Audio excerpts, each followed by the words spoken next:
Hey, let's start the show. It's July 19th, 2012. Welcome to This Is Only a Test, the official podcast of Tested.com.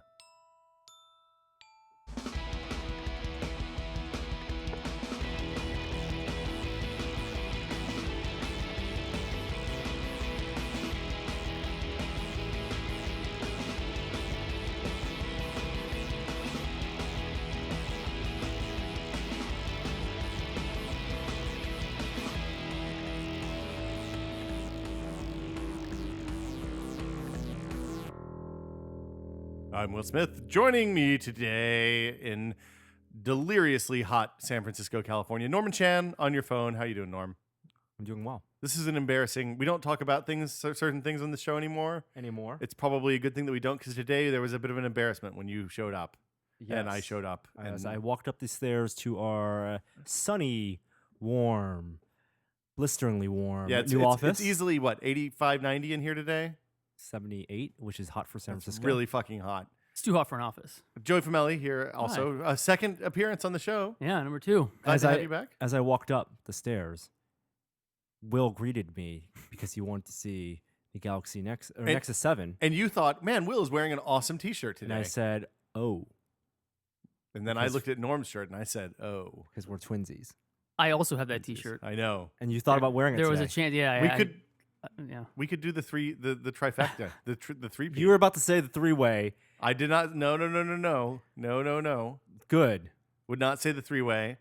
So let's see. Since we last spoke, we spoke this morning when we came in and had coffee, I guess. But since we last spoke on the podcast, we've gone to San Diego and back. Comic-Con. Should we talk about that now? You want to talk about it later? I think we should just get right into it. Get it out of the way. Yeah. Norm, I'm going to take your phone away. I'm installing important apps. I don't care. Okay. Talk about Comic-Con. You Ask the questions about Comic-Con. How was Comic-Con, Norm? Comic-Con was wonderful. What did you see at Comic-Con? I saw no panels. Oh, I take it back. You saw two panels. Two panels, correct. After Earth with Gary. It was very fun. That was the other panel. I'm getting all the panels mixed up now. What other panels? You saw two panels? You saw the Mythbusters panel. You were at the Mythbusters panel. Yeah. And also the After Earth panel. Both of them had interesting moderators. Both panels were interesting. Yeah. And we also got good seats for both panels. Because this is the first year I've ever been to Comic-Con that we had connections. Yes. Yeah. It was a completely different Comic-Con This was experience. a very different Comic-Con than I'm used to. It surpassed the best Comic-Con experience I've had previously, which was having a conversation with James Cameron at a Ubi after talked to party, James Cameron? To promote the Avatar game. Oh, that was the year I had the Oprah suite. That was a good Comic-Con. Possibly. Yeah. I don't know why you went to go to the Ubi party. I didn't go to the Ubi party because I had the Oprah suite. And I was like, fuck that. I'm never leaving this hotel room. I'm going to get into a giant Sigourney Weaver was 600-gallon there? tub. I had a tub and I could look at an aircraft carrier out my window. What year was this? 2008 maybe? 2010. This was right. This was Nine. This was right before Avatar. It was right before Avatar came out. It was 2009. 9. Yeah. Yeah, because Avatar came out in 2010. Okay, so let's do the sequence of events for Comic-Con this year for us. And that's the last time you've been to Comic-Con, right? That was the last one I went to. I figured I'd never going to top that, and then I went back this year and I topped it. So you guys got there Wednesday night, preview night. Went in, saw the floor. Was preview night is no longer what it used to be. Yeah, it used to be a real kind of quiet, almost sedate time to walk around and see the floor. It was a reward for people who purchased 4-day passes, because typically Comic-Con goes from Thursday to Sunday. Yeah. And the reward for buying early, your badges early, back when they did not know that they would sell out in 15 minutes, was that you would also get a Wednesday preview night, and to give the retailers who had been setting up since Monday inside a chance to open to Good God, they announce set up some for exclusives. 3-day setup. It is there on Monday. We get a lot of loading stuff in, and some people don't get there till Wednesday morning. People just tables, but the booths have to be built. But now Wednesday preview night, the 3-4 hours that it's open is packed. It feels like an open day. It is just a full day of Comic-Con. Just like normal. I would say Sunday is more the day if you want to just go with a less exactly. crowd. Yeah. Just go Sunday. Yeah. So, okay, Wednesday night, preview night. Did you guys do anything on Wednesday night? Just go have a nice meal, get some rest, call it in the early evening? That was like a week ago. Don't even remember Yeah, anymore. Wednesday. I can't remember what We got dinner with badges. Tony. Oh, we saw Tony. We saw and Tony Sarah and Thomas. Oh, yeah. That's right. They were they. Oh, so Thomas D. Comic-Con is in San Diego. Yeah. And one of the things I was told, because I've been to Comic-Con many years, but I've never had the San Diego special, which is carne asada fries. That's their specialty food, That's the the night official we had food of San. And Wait, explain what a carne asada fry is. it is the meat and the filling that you normally have on a carne asada burrito inside a taco, carne, like or beans taco. and rice and all that stuff. Guacamole, cheese, Ooh. carne asada, Sounds like a taco. but on top of fries, oh, French fries. I've with always lots of known sauce. about the California burrito that San Diego does, but the French fries inside the burrito. I like that. So this is just kind of just open the tortilla and just spill everything out onto a. So these fries you eat with a fork? Are they like? Is this like poutine? Yeah, you need Yeah. it before. This Yeah. is San Diego's It's not poutine. There's carne asada. Okay, but delicious. It is incredibly It was good. delicious. Okay, so Wednesday's over. Thursday, the show really started when I arrived, of course. Wait, no, that's not right. I didn't really do anything the entire time in San Diego. I think I recorded a podcast, maybe. You were there? Yeah, I was there. I slept on the couch. Remember? Well, you came in Thursday. I came in Thursday. We We went had- to Woodstock. Well, we went and had That drinks. was Thursday night, yeah. We went and had drinks on. We had like hors d'oeuvres before going to Woodstock, and then we're dopes. This tells you where we stand. So we go to the thing to pick up tickets for Woodstock that Adam Yes. left for us at the will call. Woodstock is Adam Savage and Will Wheaton's And Paul and Storm. and Pawn Storm's variety show, vaudeville-like show for Very Rat Packish kind of. yeah. It's like a vaudeville. It's a thing. night of entertainment, of song and dance and Shenanigans. and readings and jokes and video for the geeky nerdy crowd, and lots of in jokes, lots of memes, and a lot of it was obviously appropriate for Comic-Con, Yeah, perfect for Comic Con. Yeah. and we were there to pick up our tickets, We bumped into a reader. and we saw someone at the box office and I we wearing a tested T-shirt. We assume he was a reader. I mean, Yeah. he was wearing a tested It's T-shirt, a but great somebody t-shirt. he could have gotten it at Goodwill or something. I hope our shirts are not good. Actually, that would make it vintage. So Yeah, I'm okay it's with that. we've rolled. It's been 2 years The almost. vintage tested shirt. I like Yeah. that. At the thrift stores. So, boy, that'll be Price is be a hiked. day when you're at the thrift store and you see the tested. Hey, that's me on that shirt. That's me in the corner. So we saw him, and then somebody else saw him. Like we introduced ourselves, and he gave us the blow off at first. He's like, "Oh, thanks. Nice T-shirt." The "Oh, double thanks." take. and then did the double take, and then freaked out. Yeah, kind of freaked out. And So I don't remember that dude's name. I don't don't think he remember his introduced name. himself. I don't think so either. It went by was really quick. quickly, but we took a photo with him. We were running late to begin. He did not Yes. tweet the photo. No, he said I told him to tweet the photo. We definitely took I a am photo with disappointed. him. And then after we took the photo with him, some other bystanders Yes, started talking to you. yes. They and- immediately leapt to conclusions. And My son loves you guys or something. and- I was like, and- oh, okay, that's never got that one before, but that's this cool. lady was talking to you, Will, Yes, and it took about 30 seconds and I realized for you to realize Yes. at which point that she did not know who you were, no, she thought I was Adam. and you had the That was awkward, awkward. sorry, I'm not Adam conversation. Yes. All right, yes. so, So- let's say tested. Let's say Adam wasn't affiliated with tested. Would you have just Yes. rolled with it? Would You could have just rolled with would it you anyway. have just said, yeah, Like, thanks. Was there a point Mythbusters? where you can end that conversation because you can make an excuse that you're in a rush and just avoid the awkwardness So- completely and just say, "Oh, thanks, appreciate it," and then, I gotta go, and then walk away, and no one is hurt from that. So She had an experience that she could treasure. Yeah, you could have gave her something special, Will. I don't You took think that it's away. I don't think it's a good idea to go around. I had a really extended conversation with a guy who thought I was Joss Whedon later that night. So I think that was John Drake actually. That's right. Yeah. Yeah. So I feel like that's a bad thing to do. You're right. Yeah. Like I feel like that's potentially really damaging to both me and that person. How's it damaging to her? Because She had an experience. but it's a fake experience. It's not a true experience. She doesn't know that. Truth is all that matters. What in if this you had world, met man. someone in this world that you thought was awesome and it turned out wasn't them, but you never know? So like if we told Joey right now that girl that he met at that party and took out his picture taken with wasn't really Felicia Day, he would be. How would you feel, Joey? I would instantly That's remove why it you would from my never. Facebook. You would never. That's why you never tell them. I know. It's but like what a if she's surprise the listening- other way. It's like, okay, if you took a picture with a famous person that you didn't know, or you did something, you had an encounter with a famous person that you didn't know, or Yes. someone awesome, doesn't need to be Yes. famous, and then someone let you know, that person has an obligation to let you know. So if you just walk up to a random dude on the street and you start talking to him like he's Neil deGrasse Tyson, Yeah, and if he you didn't rolls know, with first it- of all, if no, I'm saying the other way around. Oh. If someone had a conversation with Neil deGrasse Tyson and didn't realize it, and after a fact, you're like, hey, that was Neil deGrasse. It is your responsibility to tell the person that they just had an awesome encounter. I've done that before. Yes, I with had an the- extended David conversation Carr. with Courtney Lowe. or Courtney Love. Yes, Well, and David Carr too, but Yes. that was a little different. I had an extended conversation with Courtney Love and had no idea who she was. Right. And And it then is- I would have and been then- like, "Fuck you! You killed Nirvana, you harpy, evil harpy.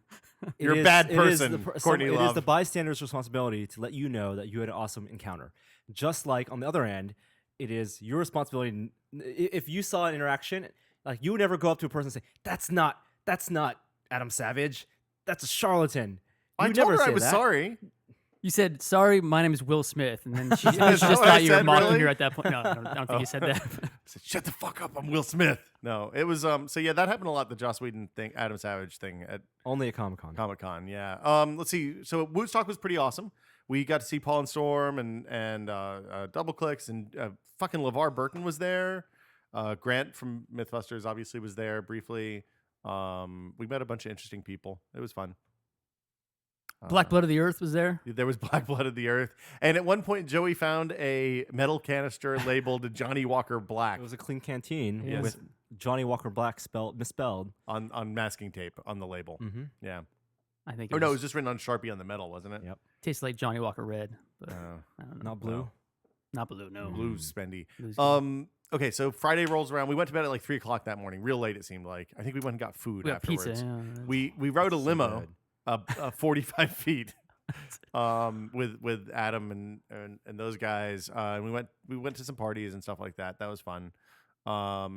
Friday comes around. That was my first time on the floor. It's the same as Comic-Con always is, pretty much. There's a lot of people there. It's You recorded a podcast with Adam that morning. that's right. We did Oh. record a podcast. It's a great looking podcast. It does look really good, professionally shot. Sounded okay too. Hey, thanks, man. Talked about Comic-Con costumes. You guys had a good conversation about Comic Con. I like listening to that. Thanks, Joey. You're welcome. You guys shot some video with Adam when he was walking on the floor with the costumes, so On wearing Thursday, costumes yep. on Thursday and Saturday. So tell me a little bit about that. What's his? He dresses in his suite at an adjoining hotel and then walks down the street with the costume on? That was on Thursday. Okay. So a couple weeks ago, we shot a bunch of video with Adam for his Comic-Con plans. in the and- workshop man cave. Yep. It was a week you were on vacation, Will. And originally, Adam had planned 5 costumes at Comic-Con. He had planned several months building these costumes, ordering the parts, painting stuff. And not all the costumes made it to the Comic-Con floor. I'm not going to give away all the costumes because we'll have video of that in the coming weeks. But some of them were just too unwieldy or too hard to get in and out Yeah, of. there are a lot of logistical problems. But he was very happy that the very first costume he got to walk with was the Ring Wraith. And we do a video of that on Yeah. the site right now. And it's amazing. Yes. So he bought armor, custom made armor, Gauntlets. and he bought just the gauntlets because it's very expensive because they're leather gloves with steel. It's steel.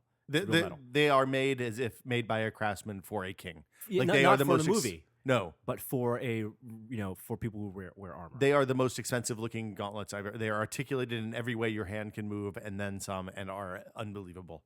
Like So, I've held them; they're really amazing. The getup was awesome because you had the armor for the gloves and also the boots. So that wasn't a costume he made. Like, Like, no, he did didn't he make the that. robe or anything, or is that all from various his different friend? places. Okay, And then he got shoulder pads. He had specific instructions to put on the It was like costume. a pamphlet of instructions how to Yes. put this thing on. And he walked the floor with it for an hour.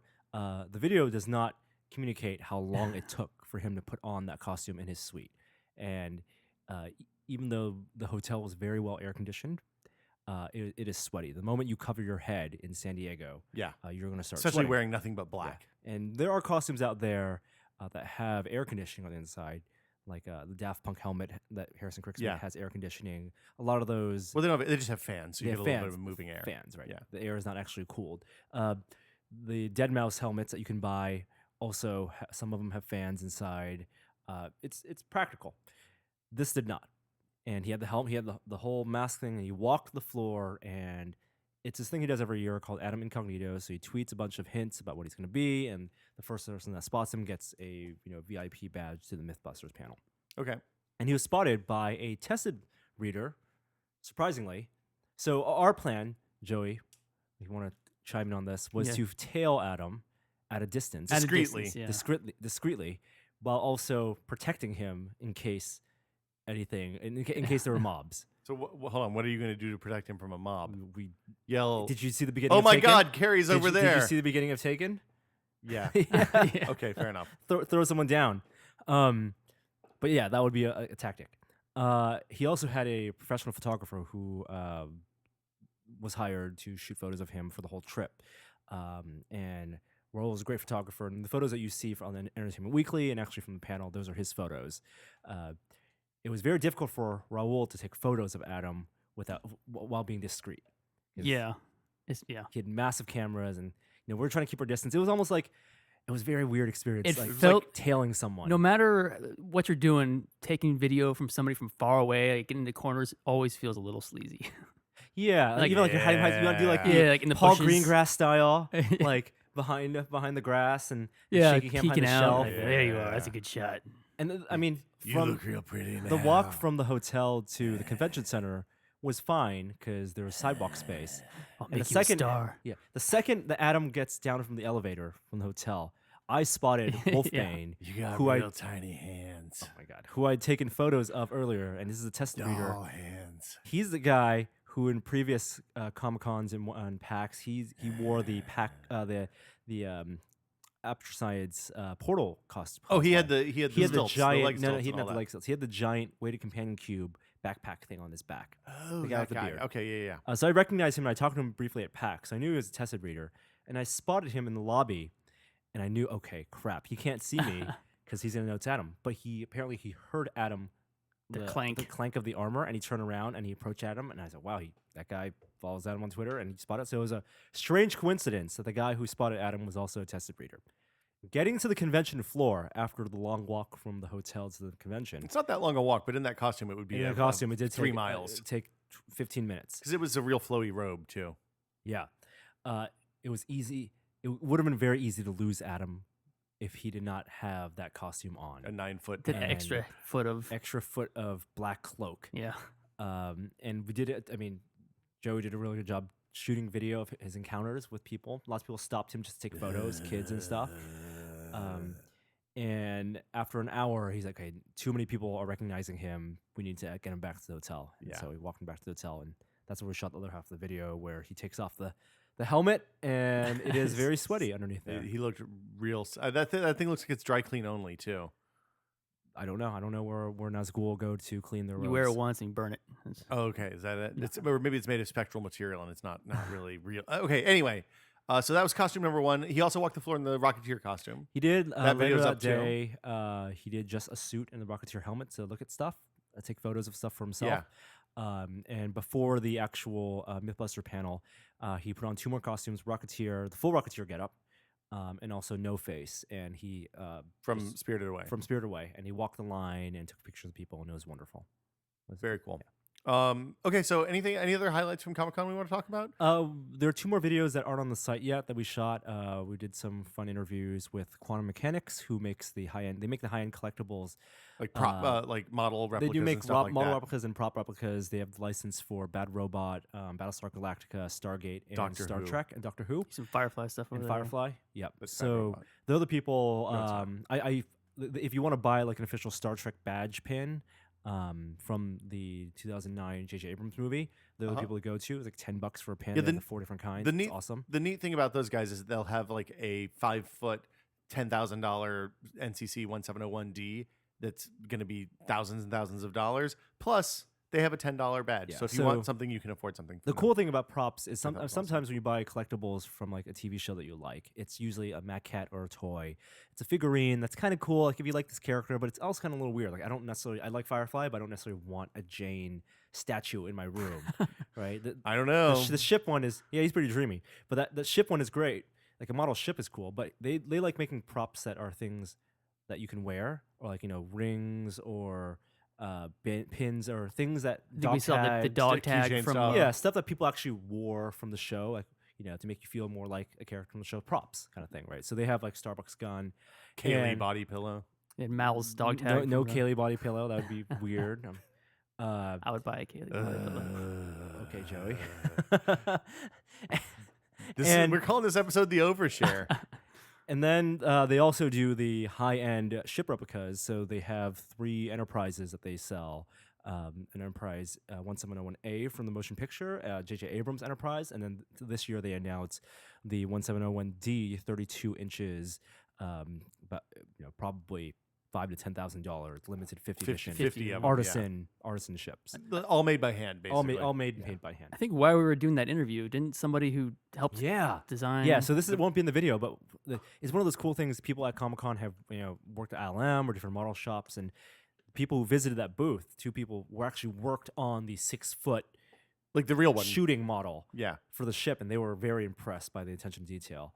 But the interview is cool because they talk about how the research that goes into getting all the decals right and all the schematics right, because it's all computer modeled now, and those computer models did not exist even in CAD software back then, because it's all from model shops, Yeah.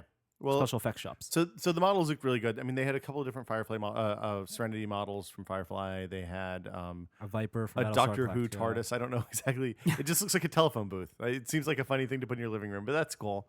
They had this Starbucks pistol from Battlestar Galactica, the modern one, which I thought was amazing. There's a real gun in that. There is a real gun. The real Well, ones won't have a real gun in that, right. but the one that they had actually had a real gun in it. I don't think it would shoot, but Shoot blanks. it would shoot blanks. Yeah, all sorts of other stuff. And then we also went to see Prop Store of London, which they have a small booth. I'd never really noticed it before when I was walking the floor at Comic-Con, but because they don't sell really anything. it's outside of my price range Yes. Yeah. almost entirely. And it really it's a fascinating company. Basically, a guy who collects movie props, and there are a lot of movie prop collectors. Movie studios now are kind of keen to the secondary prop collecting market. Well, they realize they can make money there. a lot of money Yeah. instead of throwing away. Because back then, when they're done with making a movie, the production company just throws a lot of stuff away. Until what, like the mid '90s, probably. I'd say maybe like late '80s, mid '90s, when when internet came around and people started when eBay making, started, really. But yeah, exactly. Before it was just like if you were friendly the actors and maybe some production designers could keep some parts they like, in garages and stuff, but they would make their way around private collectors, but there would be no way to market and sell those. And there was no kind of central clearinghouse to even help identify value. There's on a that few. stuff. They do a few like brick and mortar prop auctions in LA. Well, yeah, now they do. Right. Now, like studios have like, oh, here's the Captain America catalog. All the props we're selling from the movie, and some big auction house will host that and sell props. I can't remember what it was. It was either when Seinfeld finished or when Friends finished. But one of the big NBC sitcoms from the '90s, it was the first time I'd ever seen the big. They just did a prop sale at the end of the run of the show. So if you wanted Monica's couch from Friends, you could buy that on eBay, like the actual prop, which I thought was. I mean, I guess it's kind of cool if you're a super fan of anything. Then there's a market for that. I think that's awesome that you can do that stuff. But these guys started before that market existed. Yeah. So the CEO of the company, whose name escapes me right now, I forget his name, but he started collecting props on his own, and he decided to make a company out of it. And so they have offices in London, San Francisco, and L.A.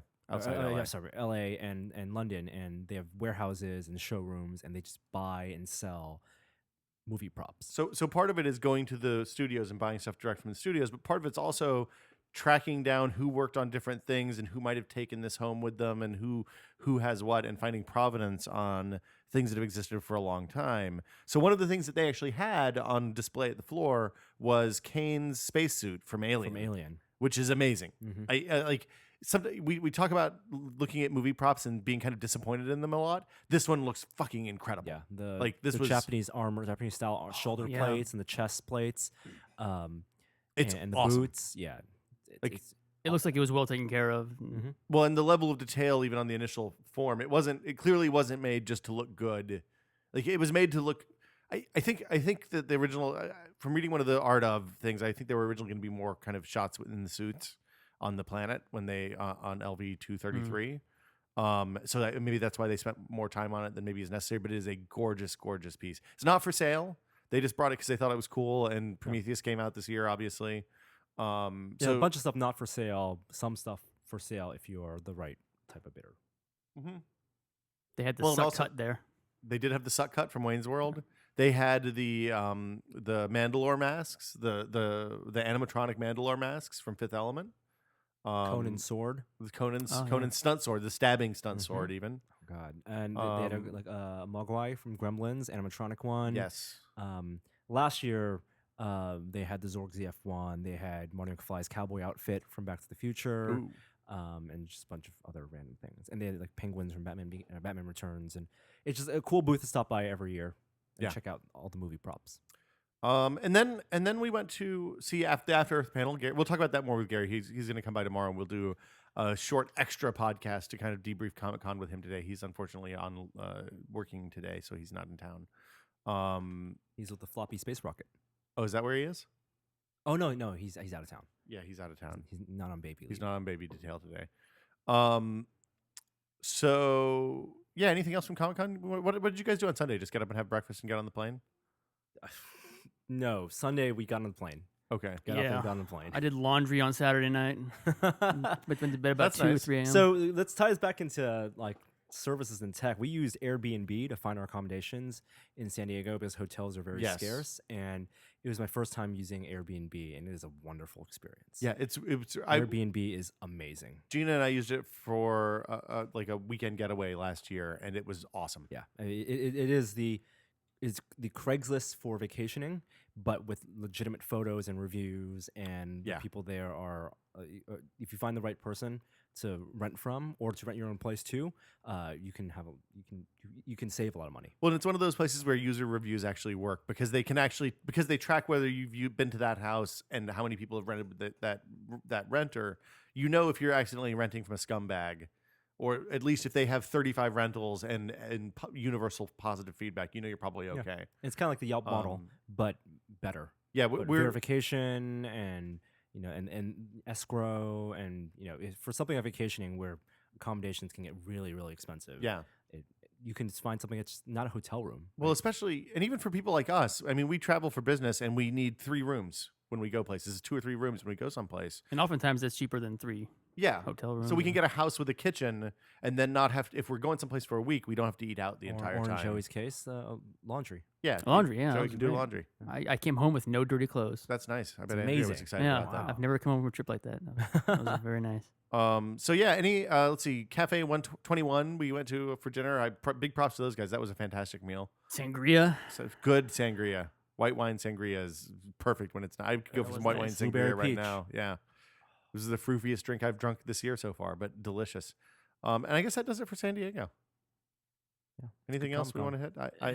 Did you guys have pinkberry on the way back? No. I did not have any pinkberry Neither did there I. or on the way back. It's You- amazing. You know the No, pinkberry. no, no, you had no, there. while I was. You convinced me to buy. Yeah, we Oh. had pinkberry in the airport, Terminal 2 on the way there, but not actually in San Diego where there is a pinkberry right in the gas lamp area. I had pinkberry in the airport on the way there, and yeah. I did half and half. What'd you do? What's happening? You can do that. Strawberry and regular, I did not know you Ooh. could do half and half. original. Yeah, they'll do like 1/2 and 1/2. Yes. Well, but it's not like it's not a traditional swirl because the machines might not be. Hooked Yeah, up to it was each like other. 2 mini swirls. Yeah, you get like a stump and a stump. Yeah. Two you know, poops. the pinkberry at Macy's. Macy's is It's open now. I didn't know that. I think maybe after podcast tomorrow, I'm gonna make a pilgrimage. So yeah, that'll do it for us this week. Good show, guys. Wait, hold on. Tech news. that was just Comic-Con. That was just Comic-Con. Let's start with the French cyborg because this is a fucking weird story.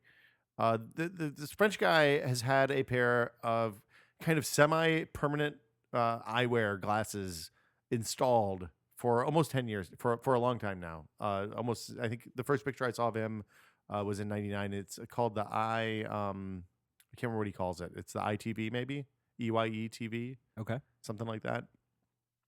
So he went to McDonald's in France to get a Royale with cheese, I assume. Yes. And Did not see many of those jokes on stories right now. it's Missed been- opportunities. It's a 20-year-old movie at this point. Think about that for a minute. Pulp Fiction is 20 years old, Norm. Star Trek Next Generation is 25 years old. When did- Sam and Max is 25 years old. When did you Today. see How old were you when Pulp Fiction came out? Like 10? Did you see it when it was in I theaters? did not get to watch Pulp Fiction until middle school. I So saw that until movie 13. way too early. What? How old were What'd you? you say? 20 years It old? came out in 94. 94. I did see it in 94, 95, so I would have been like 12, 13. Did you like? This is way off topic. But what's the experience for you when you see Pulp? Like I saw Pulp Fiction when I was like 20, probably 20, Okay. 19 maybe. So you're fine. You're able Well, kind of, but I definitely didn't appreciate it and was a little just like what is going on? yeah. There's like this is a little too Well, that's what happened to everybody the first time they saw it because we'd never seen nonlinear storytelling in that way before. Really. Yeah, I mean, yeah. Yeah. Anyway, okay, off topic. Sorry. So he goes into McDonald's, and the dude at the cash stand says, "You can't take pictures in here," and starts yelling at him, and then tries to rip the glasses that are physically attached to his skull off. They're bolted to his head. Bolted This guy's to named his head. Steve Mann. They're called ITAP Yeah, glasses, that's it. and he wears them because he says they help him with his memory. He takes photos with He has them. cognitive issues. I believe. Yes, and so he actually he had a physical doctor's note saying that he could wear those glasses. He You needed know, to wear those glasses. outside of elementary school, I don't think doctors' notes go very far. I don't understand. Would the glasses take pictures? The glasses constantly take it's pictures. kind of like the Google Glass thing. You know, it takes pictures and it stores them. And yeah, he'd been working on this for many, many years. I walked to McDonald's. The manager said, "You can't take photos in here. Right. That's our store policy." And then they tried grabbing his glasses and forcibly. And he was there with his family. And then he was tossed out. Hold on. Why are they bolted to his head? I think because of the power. I don't know. That seems like something that we shouldn't gloss over, right? Well, I mean, I'm sure that they're bolted to his head because he has to use them all the time, or there's some. Just they don't there's- fall out when he's Well, they're on not roller like coasters. screwed into his head. They're just tightened. Yeah, You know, it's Oh. like he would need tools Okay, to well, that's- loosen them up to to remove get them off. Yeah. Oh wow! And So they like tried- clamped to his head clamped, almost. Yes. I like to think I don't know what the mental problem is that causes him to need this, but I like to think that he has like the memento guy problem where he wakes up every day and he doesn't know what happened the day before, so he has to go back and look at the pictures of the last 10 years of his life. Memento. Yeah. Memento. You know, Christopher Nolan's first movie. Yeah, I Second they movie. said Second movie. Mentos. Oh, I love Mentos too. The Mentos guy, solving problems, sparkling teeth. Yeah. So the reason we're talking about this is that it's the first instance I've seen of kind of somebody who's done a cyborg enhancement and then has been discriminated against. Is this the future? Is this the future? the cyborg enhancement part is peripheral. If you were walking around with holding a camera, a cell phone, Yeah. it's the same thing. I mean, I don't think he was discriminated against because he was, So- because of the glasses? cyber. He couldn't take the glasses off though. This guy knew he was taking pictures. I think that guy was just an mean, asshole. He's French. Yes. Well, not necessarily that, but yes, the fact that he could not take them off does make it a little different.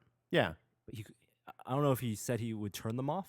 I don't think he could. I don't know if he could even turn them off. I mean, But if it's a medical device.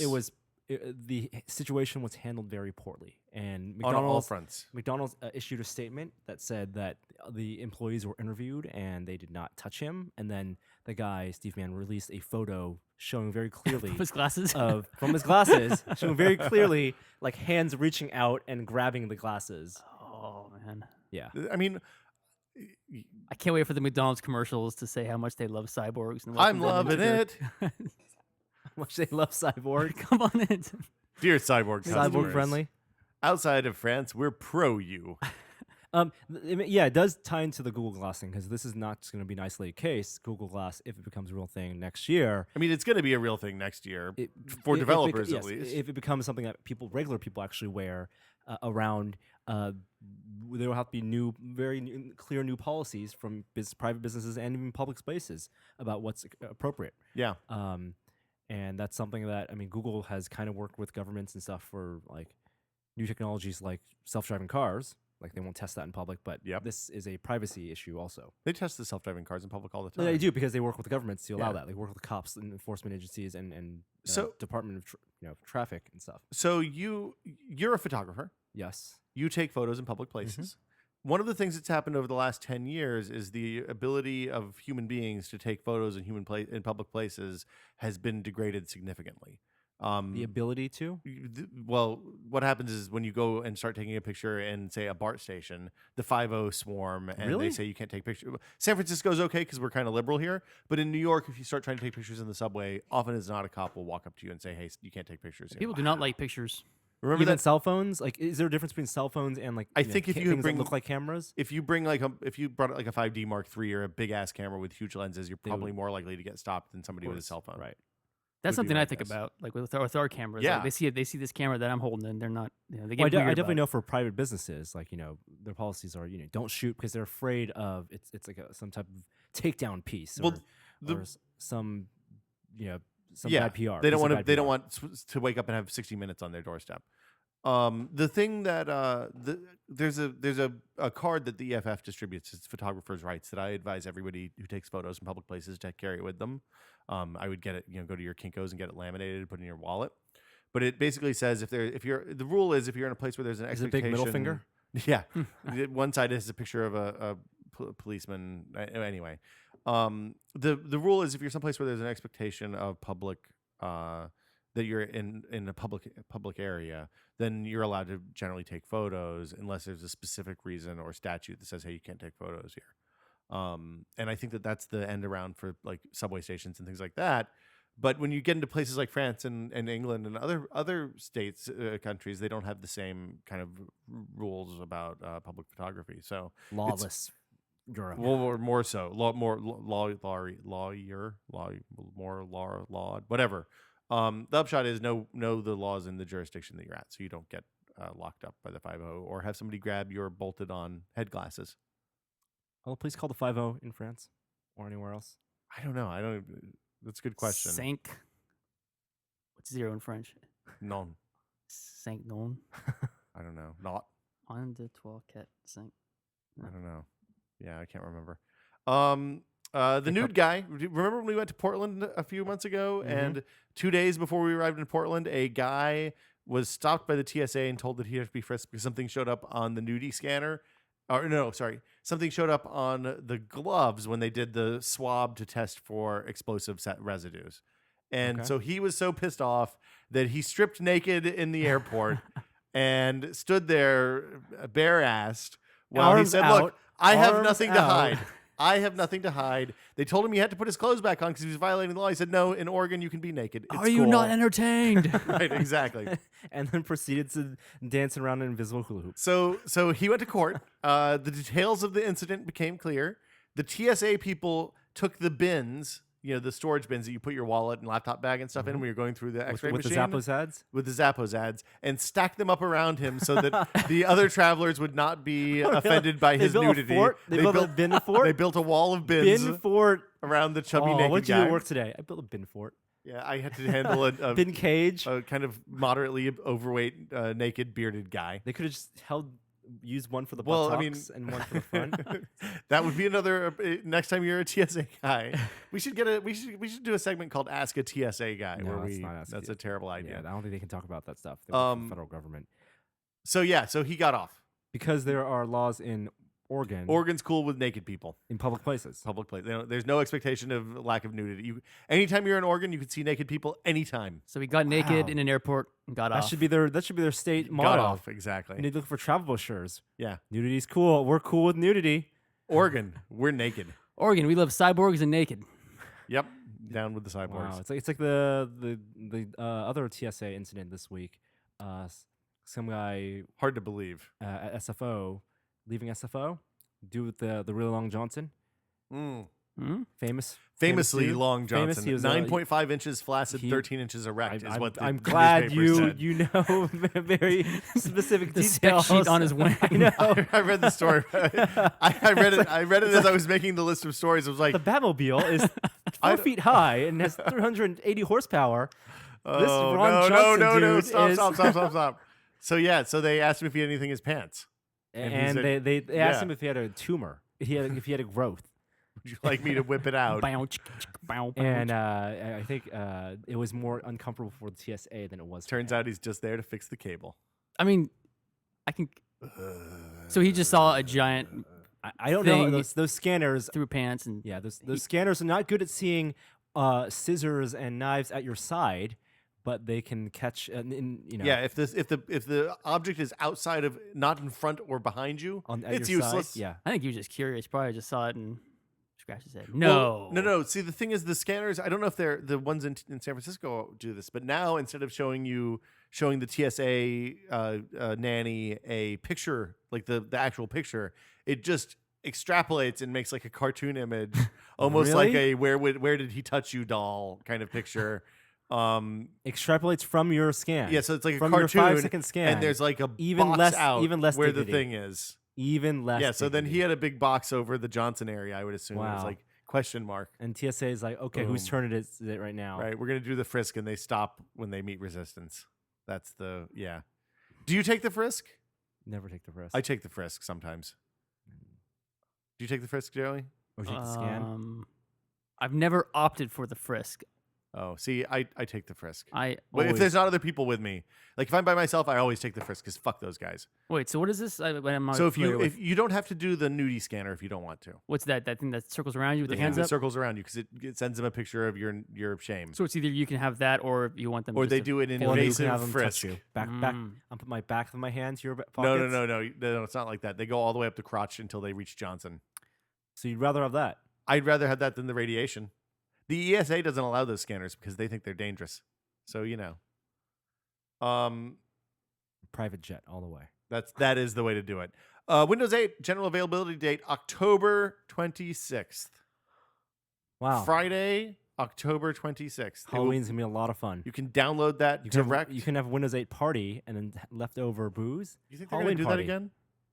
I don't think they're doing They're not going to do the party thing again? I think they're gonna. There's gonna be a huge marketing ramp up to Windows 8 in October, end of September, and it'll be very interesting to see what type of ads we'll have. That's public. true. TV ads, billboards, and stuff. Think they're going to get Jerry Seinfeld and Bill Gates back? I'd love Nope. to see some more of those ads. They were great. I don't think they have them on retainer. You want a churro? How much would Jerry Seinfeld be on retainer? I think Probably cheaper than Bill Gates' time. I don't think I'd had a churro before I saw that first Microsoft ad. That ad for churros. I'm sure if we listen to old podcasts, then We can find we out. can find out. I'm sure somebody will do that Yeah. now. Thanks. Marissa Meyer going to Yahoo. Wait, so general availability Yeah. is when you can download it. That's for when normal people can buy it. It'll be on TechNet before that, obviously, so that IT people and developers and on MSDN, so developers can get access to it a little bit before. But it's $30, $40. $40 Yeah. So for Windows 8 It's- Pro. you could buy 2 Mountain Lions or 1 Windows 8 But you can upgrade from Windows 7 or and Vista XP. or an XP. Yeah. With Mountain Lion, you cannot upgrade You can and upgrade from Snow Leopard or Snow Lion. Leopard or Lion. Yeah. So you're in W- clear. Wait, what? Mountain Lion. So I can go straight from Snow Leopard to Mountain Lion? Yeah. I would advise against that, though. I would wait until we figure out if your workflow stuff, because I don't know what Final Cut 7 is going Final to Cut do with 7 might Mountain just- Lion. Yeah. And there's no. I gotta assume it's Control gonna Z. work because people would lose their shit. But we can do it on we can test it out on one of the other machines before we do your machine. So October 26th for Windows 8, and maybe, hopefully, because Microsoft said that the Surface will be out, Surface RT will be released around the same time as general availability. So we might be even seeing the Surface released sometime late October, early November. Really? Are you excited about the Surface still? I'm excited about the Surface Pro. Okay, that's the x86 one. Mm-hmm. Interesting. Marissa Meyer, who was I think vice president, she was a very early Google employee, and she was in charge of experience. Employee number 20. Employee number 20, right? She's the one that was in charge of what Google.com and the search results page looked like. Did high level UI kind of And she supervision. moved to images, Right. and then was recently moved to location services. Location. Okay. So like the Um, Google Now and that kind of stuff. And even more recently, as this week, is now CEO of Yahoo. She's one of like 5 CEOs of the a past Fortune 5 500 years. company. Oh, what do you mean? What female CEOs? Maybe it's 11. Gina told me yesterday it was a very low number. Yes, I cannot name more than like 4 of them. Well, HP, Meg Whitman. Meg Whitman, and that's probably a third. The 2 of them. She's the first pregnant CEO of a Fortune 500 company too. But I don't know how big of a deal that so the is. question is, I don't know we're not really due to talk about business stuff very much, but do you guys use Yahoo services at all? Yeah, I use Flickr. Okay. Don't use Yahoo Mail. I use Yahoo Sports. I love Yahoo Yahoo Sports. Sports is good. Yahoo Sports is so much faster and easier to parse than ESPN. Well, and if you want if you want standings tables or just score results and stuff like that, it's pretty really fast. fast. You can get there on your phone and the everything. blogs and the reports. Yeah. Yeah, that I do use that when football and baseball season. I used to use Yahoo Finance. I pop into that every now and then. Okay. No more mail. My mail account got hacked and I stopped using it. Yeah. Oh. So she must have either been really unhappy at Google. No, I think or you they get the offered opportunity to her- run a Fortune 500 company and they give you a good package, then you do it, even if it's beleaguered. You don't often see Yahoo in a sentence that it doesn't say beleaguered search giant. I think it's a great move a great win for Yahoo. Yeah. Yeah. Well, I think she's a product person. That's what she did at Google. I think if she can, And if she's she an can, engineer. right? If she can improve, the problem with Yahoo seems like they don't know what the products are. I mean, I don't think anyone at Yahoo knows what Yahoo makes. They do a lot of shit kind of bad, and then they do a handful of things pretty well. It's like the same and then story. they sell a bunch of search ads. It's the same thing with AOL. They got their big start in one business. Yeah. In Yahoo's case, it was search, and AOL's as an ISP. And then when those businesses became either Changed. irrelevant or Yeah. other companies took over the market share, then they had to adapt and leverage what they other assets they had, homepage, landing page, basically, and Portal. became content companies and other services, and lost their way. Yeah, they didn't pivot. Well, at that point, it was tough to pivot. But yes. Yeah, so interesting. Really, nothing really to say other than that. We'll be watching it to see what happens. I'll be interested to see how long it takes to see any kind of change at all, because Yahoo is an enormous company at this point, and the assumption is Simplify. there's going to be a lot of layoffs, which is unfortunate. But I'd love to see them do something like even if it's just something simple. Like, one of the things that annoys me at this point is that I have services from 4 or 5 different companies that I use all the time, like Dropbox and Gmail and Google Calendar and Microsoft SkyDrive and all these different, and Apple stuff, all these disparate services. It would be wonderful if there was one company that unites them all, and Yahoo has the kind of development resources to actually build tools to do that. So I'd love to see that kind of stuff. But anyway, Marissa Meyer at Yahoo. The new Microsoft Office, the next Microsoft Office, was unveiled this week. My Office 2013. 2013, both in the standalone and 365 versions. Yes. 365 is the one you can try right now. I downloaded it. 365 is online only. That's the Google Docs one. So the beta, so I downloaded the consumer preview of Office 2013. Okay. The local clients, Mhm. and it was a really interesting install because you download a tiny file, and then kind of like the Diablo 3 installer, it downloads just a little bit, does a little bit of stuff in the background, says, okay, now you can start working, but we're going to keep doing stuff in the background, and then it downloads templates and all the other big files as you go. But it literally, I could have been working in about 3 minutes. When's the last time you used Office? Not Neither of you. And which Office apps did you use? I used to use Word a lot. I used to love Excel. Excel. Yeah. Now I use the Google's drives. I use Google Docs for typing. It Word is still better. You know why Word is better? Because of the word count. Real-time word W, count. yeah. Real-time word count on the bottom of the screen. I use Write Room because it has real-time word count in the title bar, and it was $3. And formatting is much easier. Yeah. The Google spreadsheet isn't as great as Excel. No, the only time I use Excel is when I need to do an expense report, and our template for expense reports gets jacked up when you use Numbers or Google Docs on it. The problem with Word as a way to create documents is that documents no longer exist physically. They do, of course, but in the places that they traditionally exist physically, offices, schools, it's all moving to digital, and that I don't want paper. No one wants paper. No one has a printer. Shitloads of people have printers. Let's be clear. I have a printer in my house. I hate the printer. Yeah, no one likes their printers. Professors at colleges, we've all been out of school for a while, but when I was there, they're already kind of moving away from having to turn in physical documents. Really? And I think it was only easy because making notes on them is much easier on a piece of paper. And write, for the TAs. But I think at some point you turn in PDFs. I don't think ever PDF. I think, up to the professor, I guess. Well, but then the PDF. But then how do you leave out. notes? Turn PDFs, and then the professors can annotate or print them out. And I suppose. I think it's going to be a generational thing once younger professors start becoming older. Yeah, people in school right now, if you're in college, let us know what kind of documents do you turn in. Yeah, that's a really good question. For reports and college and high school and middle school. I would be interested to hear. I learned to type on an actual electric typewriter. We Word didn't- processor. No, an electric typewriter, a thing without a screen. That if you wanted to change a word, you had to hit backspace, backspace, But it was backspace, electric. backspace. It was not mechanical. No, fuck no, it's not mechanical. You mean with the How thing old on do the you think top? I with am? the- Yeah, it went. It made the noise because it was mechanical, not because it had played the noise out of a speaker. But that's not what you learned out of. You had the No, I electric- learned on an electrical type. Electric typewriters still make noise. Norm. That's what I'm saying. It's Yeah. it was mechanical because Yeah. it's a typewriter. Well, no. But what makes it electric? The arm there's a Right. motor that flips Right. So the you don't arm. have to push down hard. You kind of mash. It's harder than a normal keyboard. It's like an Power steering. It's Power It steering. is kind of like typewriter. power steering. Yeah. So it's the actual typewriter. It's It's ink. mechanical. It's electrically It assisted. was ink on page Yeah. using typeface. Yeah, like there was a thing that had a metal L on it Mhm. that came up and mashed a ribbon, with that had ink, and that pushed the I through to the page. Does it have a real time word count? No, Someone Oh, standing I over don't his wanna use shoulder? it. but you just 20, knew 300 words a 30. page. 300 words a page.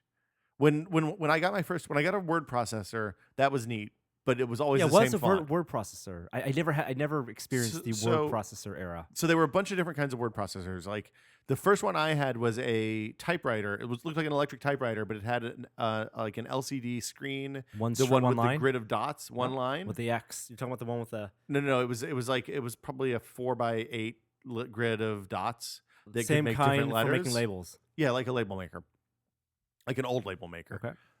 And what you would do is you'd type a line, you'd go back and read the line, and then you'd mash the button, and it would One line. type at it a all time. out at Wow. a time. And then it would type it all out like Type it like Like real inkjet fast, like a grader? machine. Yeah. wow. And then you'd go to the next line and start again. Now, more advanced than that, but I think probably older. When my first internship in college, I worked at a congressional office, and he wasn't real keen on spending money on computers and stuff. So the word processor that we used, well, they had two different things. They had a bunch of old secretaries that used IBM Selectric typewriters that basically were programmable electric typewriters, and you could turn a knob and press a button, it would type out a letter like on the paper, like a real typed copy, not like a Xerox. And then you could just go in and fill in the form components. So like she would respond to people who had Social Security.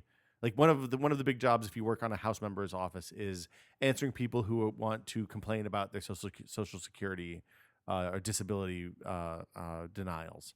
So she would have 30 some or 24 form letters programmed into this typewriter that she could just blast out really fast. Now, the people in the legislative affairs office had a Wang mini computer that was like, it was almost like a mini VAX or a mini Unix machine because it had a bunch of dumb terminals attached to it, and it had a word processing program, a spreadsheet program, and I can't remember what the other one was, a form letter program or something like that. So you'd put in all the addresses into the spreadsheet, and then you write the form letter, and you dump the addresses from the spreadsheet into the form letter, and it would print out like 300 copies individually to different people.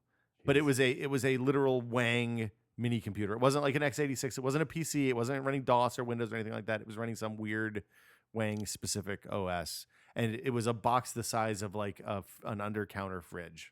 It was a fucking huge thing that was terrifying, and I wasn't allowed to really touch This that. all sounds real terrible.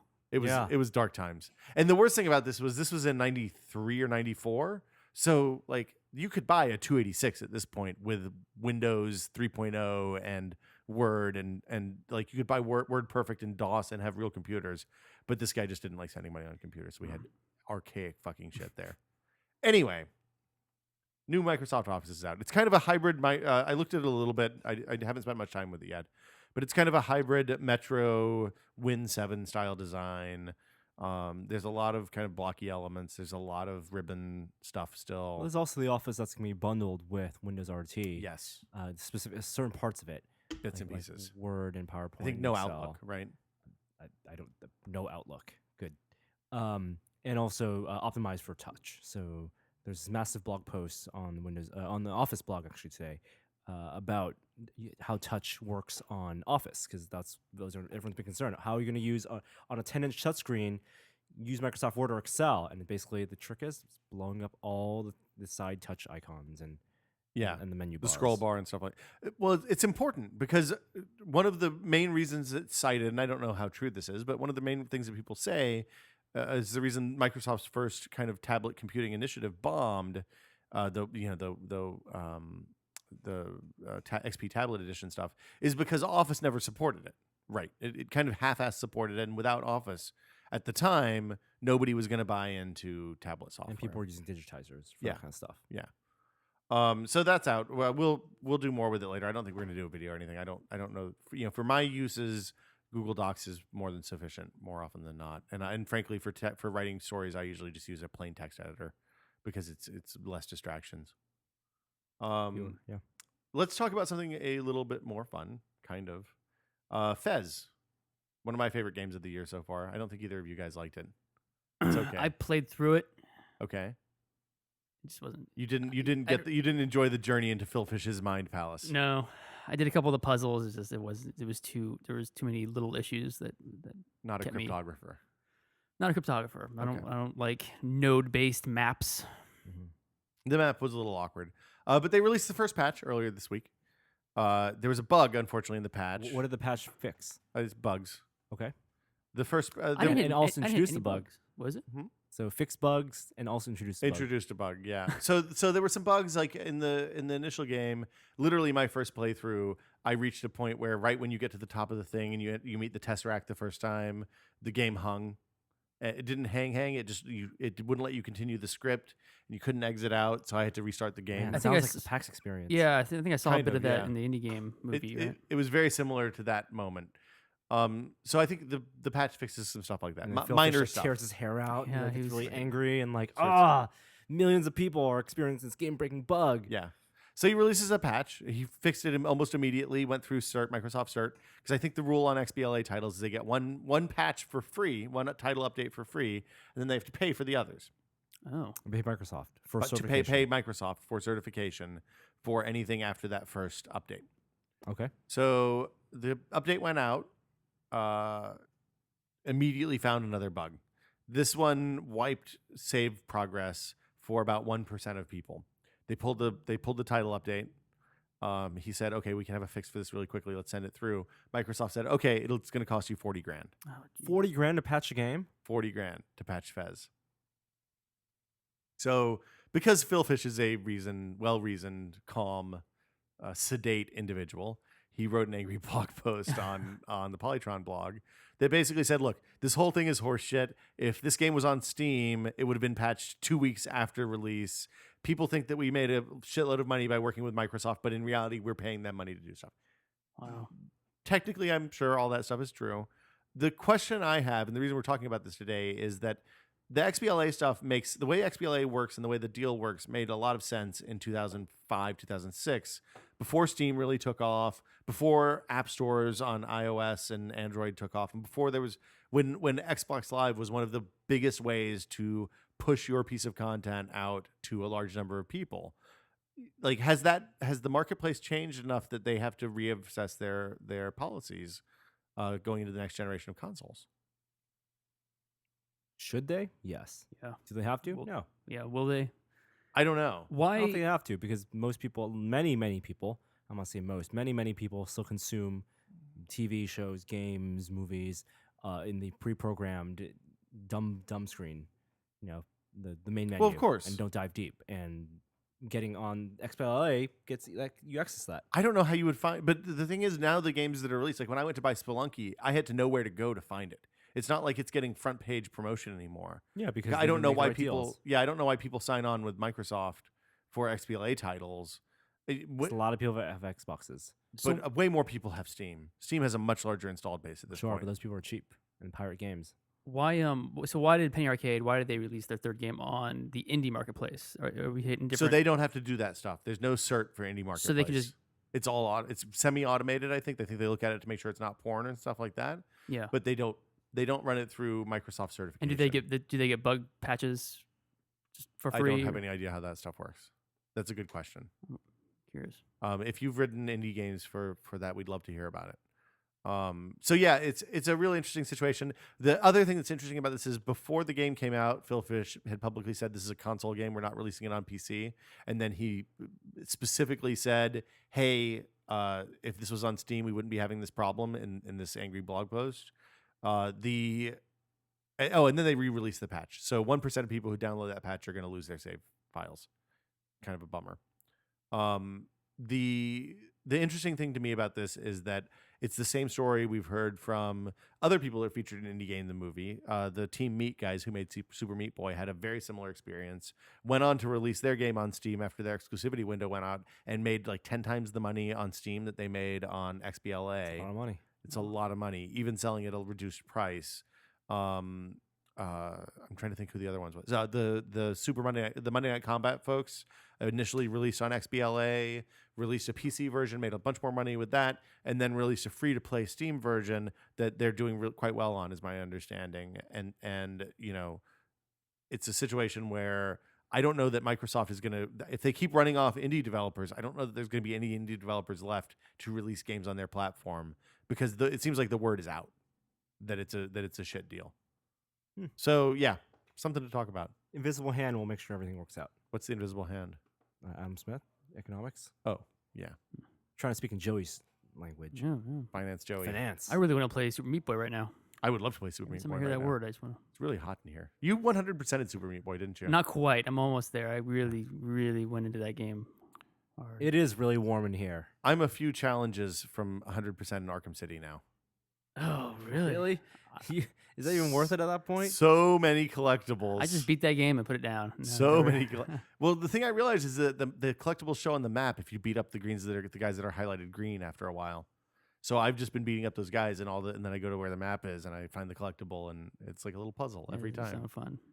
It- You know what sounds fun? A+ing Dark World levels. Oh, that's sounds fun. cruel. That's sick and heartbreaking. Early iPad prototype phones were available as part of the Samsung case. iPad prototype photos, rather. So Samsung, there's been a Apple Samsung kerfluffle over iPad designs being ripped off by Samsung for their Galaxy Tab. I think 10 was the one that they specifically complained about, but I don't remember specifically. Someone told me my phone is illegal. Your phone is illegal. What's going Banned on? in the USA. Banned, really? It's like Two Life Crew, man. I'm running around with a banned phone. You're No people can buy hardcore Joey. your phone in Canada or the U.S. No, they can again. They can again. It was on the Play Store today. We're no longer legal. So this ongoing lawsuit between Apple and Samsung, Apple suing Samsung, has brought to light photos of what the first prototype of the iPad looked like. From the early 2000s. iPad came out in 2009. 10. First year of testing. 10. Holy crap, 10. It's 2 years Wow, old. so about 10, a decade before then, when they were thinking about doing a tablet, it was a massive device. Had It the looked white like a back. Windows tablet. It looked like those early Well, slates, the XP slates. It looked like a MacBook, a white MacBook, clamshell. plastic MacBook cut in half, Mhm. sliced in half. Wow. Massive, Really small 1 inch LCD. thick, small LCD. Big technology bezel. was not right back then. No, it was good. It was good that they didn't do that. AT&T announced their shared data plans this week. Mm-hmm. Norman Chan. Shared data plans. You know what that's about, Joe? You know what shared My data mom plan just called me about an hour ago and said, "Should I get this shared data plan?" I said, "I don't know what you're talking about." Well, Bye. now you can inform her. So people have been complaining. We have been complaining about how expensive it is to get data plans on your mobile devices. So On for multiple example, devices specifically. most of us have cell phones, smartphones, and you have to, in addition to a voice and text plan, pay for a data plan for that separately. I remember back when the iPad or iPhone 1 came out in 2007, and getting Edge was $20. You pay $20, you get unlimited Edge. When 3G came out, you paid extra $10, so it's $30, so unlimited 3G, Bullshit. quote unquote unlimited, dick quotes, and that kind of, you got the free upgrade to 3G plus, fake 4G, and that's what most of us on AT&T Bullshit. are on right now, like about $30 just for data. I think if you do a la carte, it's $30 for 5 gigs of data, or something. $30 for 5 gigs, I believe. 5 is gigs. is the flat rate. And For $20, you get 2 gigs, I believe. And so, but you have to do that not only for your smartphone, but also for your tablet and for your MiFis and for your If you have a laptop and with a 3G laptop built with 3G in. built in. Or if you're in a family plan, pay separate data plans. Family plans can share some data. No, they don't. Is it No, individual? so I'm on a family plan. We get separate pools. Separate pools of Yeah. data. So if Gina uses 1 gig and I use 5, then I still have to pay. Right. and we kind of theoretically, it makes more sense to pay either a flat rate for all the data that you personally use, or all the data that if you're in a family plan, your family uses. Yeah, in a sane world, that would make sense. Yes, and it is perfectly also reasonable to add when you add more devices, you pay like a flat fee per month, a low fee per month per additional Like a device. connection charge, $5, I think, is reasonable for that. So they announced their data plans, shared data Yes. plans. Verizon did this a few weeks ago. The problem seems to be that they're tying the shared data plans to unlimited voice and text. I don't think that's Right. the plan. I think the problem. I mean, I don't think that's the problem. The problem is that the per device charges are crazy expensive. Yeah, and the amount of data you get is crazy low. The scale for the for price. both is stupid. So at the bare minimum, let's say you're not a big internet browser, but you want to get a plan, and you have a tablet and a phone, and you're basically mostly Wi-Fi, right? So the base on AT&T is you get 1 gigabyte to share with all your devices That's not very much. for $40 just for the data Wait, what? for all your devices. That's fucking crazy. And on the smartphone, you add another $40, but you get the unlimited text and voice. Don't care. Many people don't care. So it's $80 for one smartphone for 1 gigabyte per month for voice and data. Why the fuck would I do that when I can get for $30 5 gigabytes of data? Right. Plus 450 minutes. What and 200 crazy fucking world does AT&T live in that they because think you're this is paying reasonable? you're paying a high base price so that you have the option to add additional tablets to your plan for $10 a tablet, or additional smartphones to your plan for another $40 per smartphone. But okay, so when you add another device, does that for $45? Does that add more data to the No, pool? then you have to What? start with a different data pool. Fuck them. So This sounds not good. yeah, it only makes sense if your usage stays within a certain amount, and if you have like more than 3 devices. Well, or I mean, in fairness, $45 for unlimited voice and text seems like a pretty good deal if you use a lot of voice and text. if you use a lot of voice and text and you don't use a lot of data, Yeah. that's not a bad deal. I think that might be in my family's. Like we use a lot of texts, Okay. not Yeah. a lot of voice, But and not a and lot text of is the only data. thing. Voice is free with the network for most networks now. Text is the thing that kind of Voice is free cell to cell. So like if I call you, then that's free. But if I call Joey, that's not free. I'm 'cause saying we're within Yeah, networks. yeah. Within networks. Oh. Right. So unlimited voice means nothing. I have like thousands and thousands of Don't rollover. care. Don't Yeah. care about unlimited voice. Unlimited text. If you're a big texter, that might help for you. There's not a 13-year-old girl living in my house, so we're cool. Okay. For example, if you use 6 gigs, now 6 gigs is, I think, reasonable. That's the most people use about What's the average? What's the average smartphone user? average. I want to say 6 gigs That's a No, month a average. a month. No fucking I way. think way more or way less. Way less. A gig is the average. 1 gig Yeah. between all their devices, between phone and tablet. Most people only have one device. Okay. If you own 2 devices, I would look at the 6 gig one for myself, and I did the math. That's $90 just for the data for 6 gigs, plus $35 for my phone, plus $10 for the tablet. That is $140. That's for crazy data town, 'cause for phone and tablet, only 6 gigs, and with the voice. That's in what it. that's what Gina and I pay for It two is, phones. It is stupid high. In theory, shared data plans work, but the pricing is just too high. Yeah, the pricing, like if you're gonna pay that much, then you should get 10 gigs of data. It should be all the data you're gonna need, because like 10 gigs, $120. The thing is, if you think about how it works, you're plus $45 per device, Plus, basically. at that point, $35 for phone, $10 for tablet. Fucking crazy. If you think about your FaceTime example, when we were in Portland or someplace, you used FaceTime And it's a used a gig. gig in an hour. Yes. Whoa, Yes. really? Yeah. Yeah. Yeah. If you listen to audio, stream audio, high quality, that's about 400. I can easily do 600-700 megs of that a month. Mm-hmm. Easy, just driving in the car. If you download podcasts, they're like our podcasts are 80 to 100 megs per.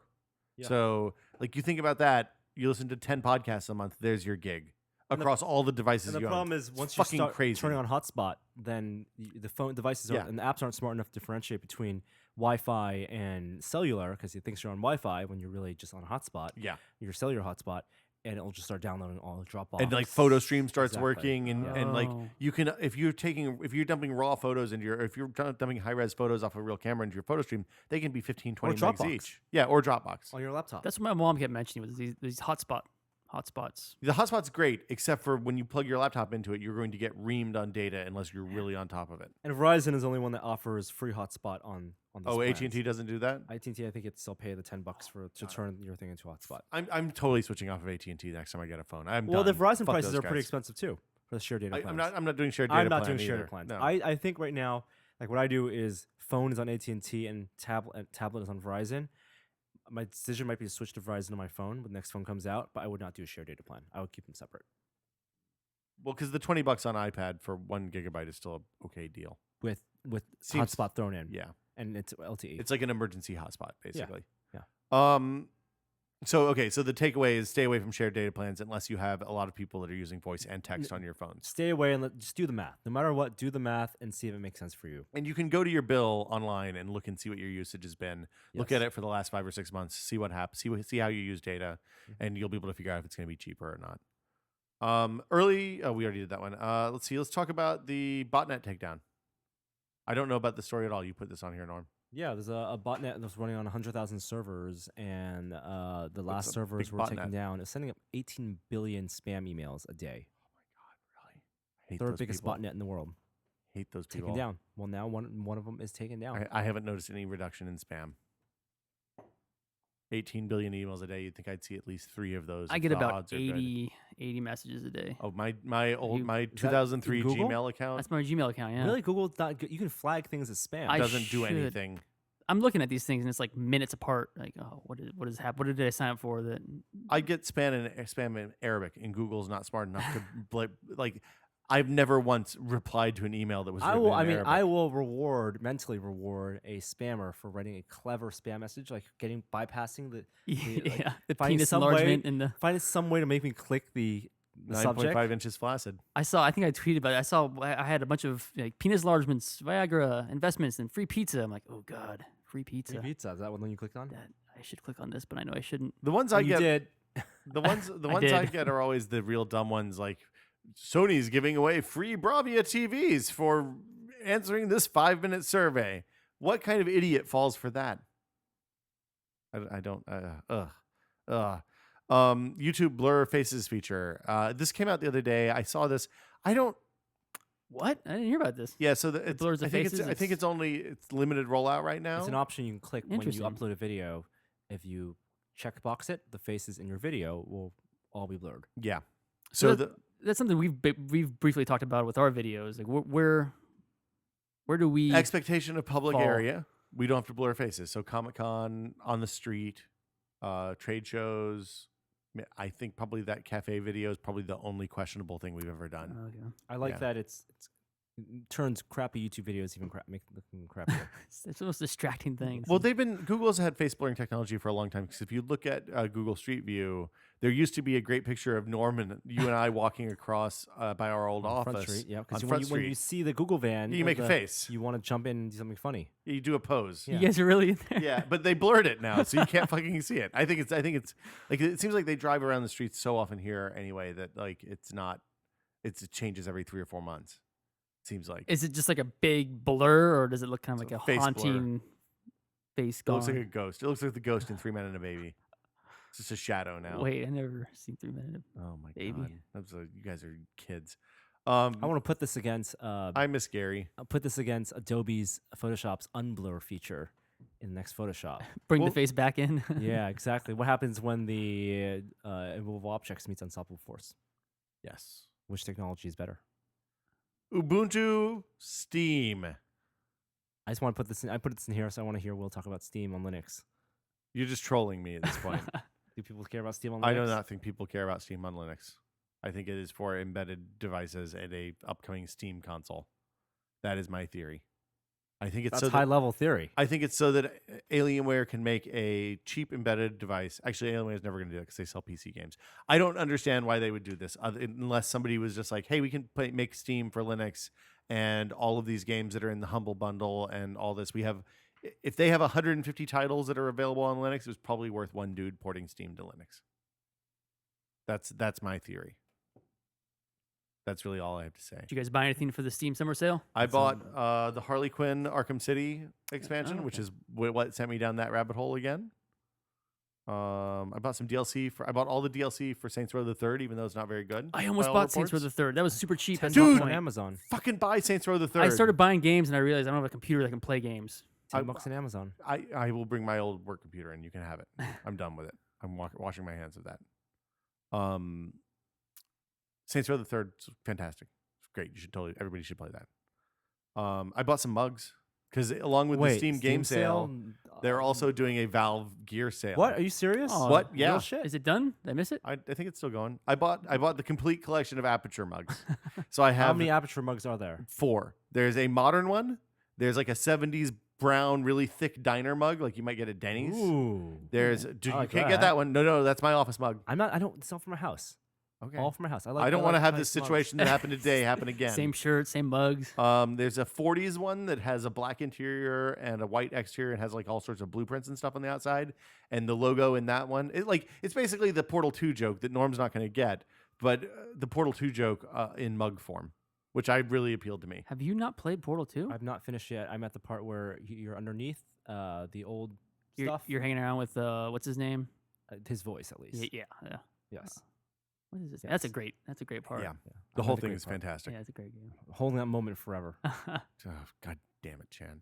So I bought 4 mugs and I bought a Team Fortress 2 mug because I wanted one.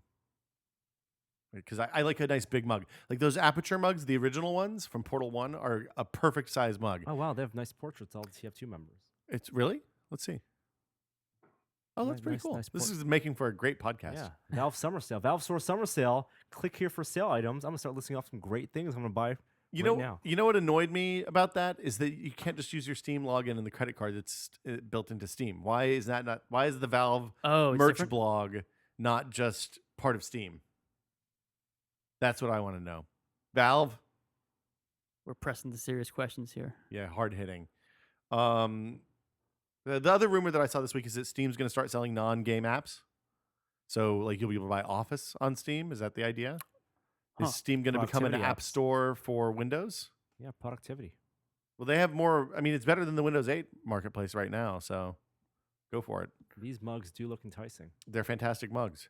No Office. My Aperture Science mug used to be at the old office, and some bastard stole it. It was one of those That was a nice the black little mug. Aperture Science one. Yeah. Oh, they don't have that anymore. No, it's in the Portal 1 section. Oh, okay. They also have some pyro sweatbands. If they had sweatbands that were soldier sweatbands, I would totally buy some sweatbands. Really? Yeah. I love sweatbands. Sweatbands are awesome. I used to wear those at home when I edited. It I could always totally use a sweatband right Wow. now. give me a nice comfort on my desk. Oh, $10 for a mug. Rumor is Mountain Lion next Wednesday. The RTM, it's on the developer site right now. You can download it. And So install it. you actually have Mountain Lion installed on your computers, your both at Macs. home and at my Yes. laptop. Yeah. Share your experience. I think it's really good. I think that I love the notification center. I love the integrated Twitter. I love AirPlay, but the AirPlay stuff only works on Sandy Bridge and newer Macs. So if you Okay. have a pre-Sandy Bridge Mac, it doesn't. AirPlay won't work. You'll still be able to AirPlay from inside, from like AirPlay video and stuff like that, but you can't AirPlay full screen and use it as like a projector type thing. But that is fantastic, and it actually will change the resolution on the screen to be whatever the resolution of the TV that's connected to AirPlay is. So it's going to be great for connecting projectors at offices if you're a Mac office. Yeah. No more dongle. No more dongle. Performance, like some of the stuff that was hitchy and weird in Lion seems to be better. I still don't use Launchpad. I still think that's super dumb. Mm-hmm. Um, Launchpad's it's like the home screen. It's the on first thing I always iOS. remove from the Yeah. It's dock. always gone. Yeah, Yeah. yeah. The App Store updates your system stuff now too. So I don't know where system updates come from. I Do you have haven't to have seen. a password every time? update? You do still, but I think that's supposed to go away later next week. There's location services built into the OS now, which is quite nice. So that means that the laptop knows where you are and it has kind of an iOS style permissions pane. So you can say, okay, Sparrow's allowed to know where I am, or reminders like other thing that's awesome. Reminders is on. It syncs with the iCloud one, so your phone, tablet, and Mac reminders will all be synced together. And location reminders work. So you can set up a location gated reminder on the Mac that will ping when you walk out of the office on your phone. Location Like, gating is one that of the stuff best, works really best well. technologies of 2012. Yeah. Out 2011. 2011, yeah. Messages works now. It doesn't. It does like the full version in Mountain Lion will work with iMessages. They haven't flipped the switch on the universal iMessage so that iMessages sent to your phone number go to all your devices. It seems like it's even syncing red, not red status now. I'm not 100% sure on that. Sometimes it seems like it works, sometimes it doesn't. So that's a little bit unclear. Let's see what else. I think that's kind of the high points. I feel like I'm forgetting some stuff. Not that expensive. No, it's $20, so you should buy it. It's better.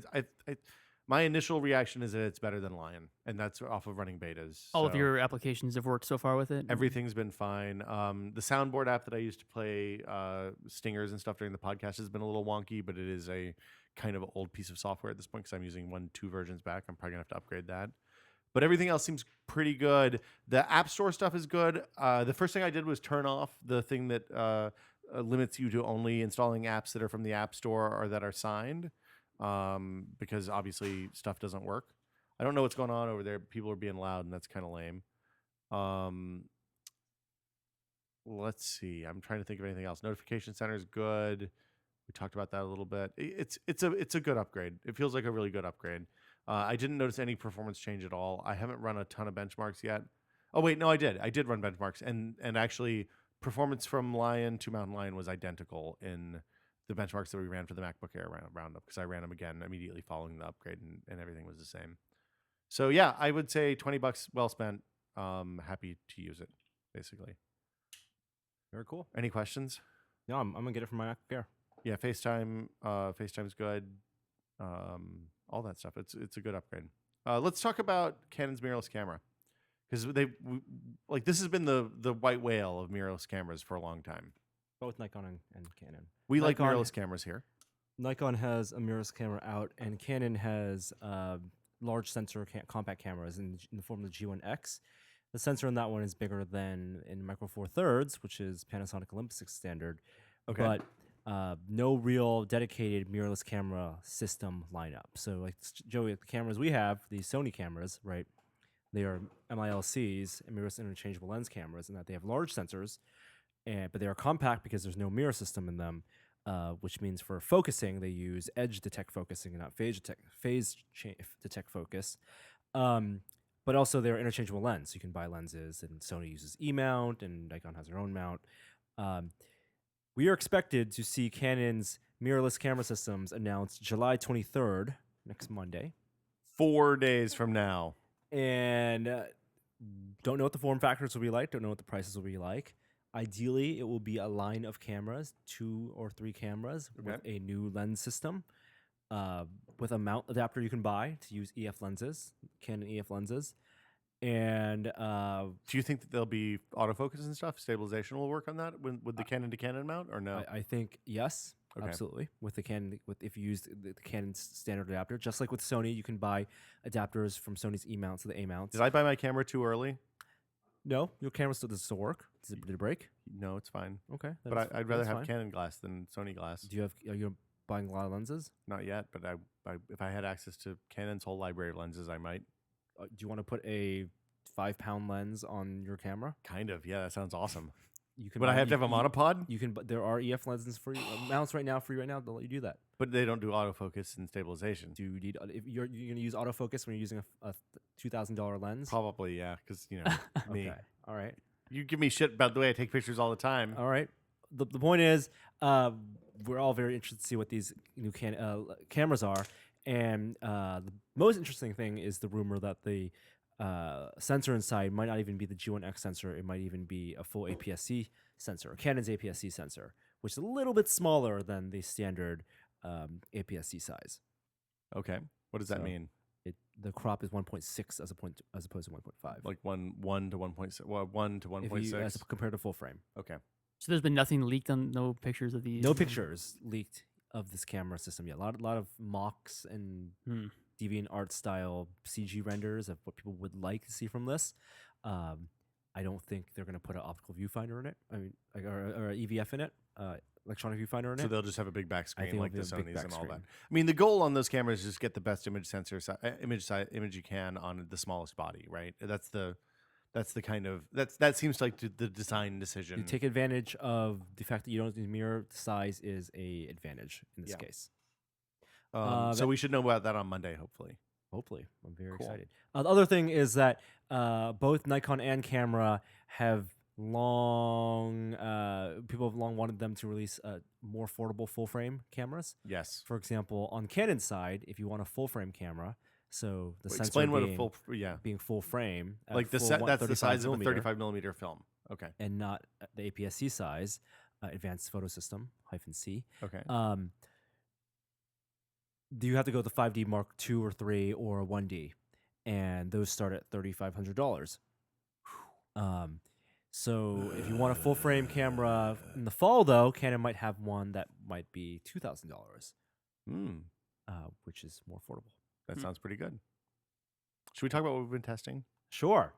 I'm gonna play some music.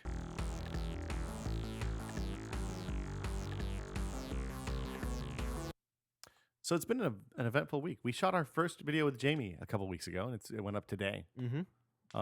He showed off this electric boat motor he made, kind of in a way that seems really simple and straightforward when he busts open the whole thing, and you're looking at it like, oh, that seems pretty easy.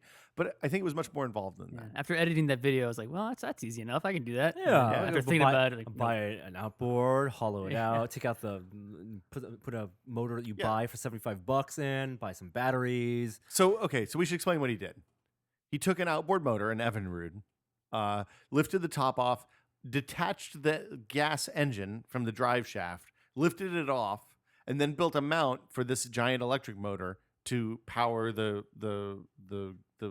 lower unit of the outboard motor. Yes, I love that Jamie has just motors that he likes. He loves that high torque That electric motor that he uses for robots. Yeah, well, I can't remember where he said he got it. He said he got it at an auction when someplace went out of business.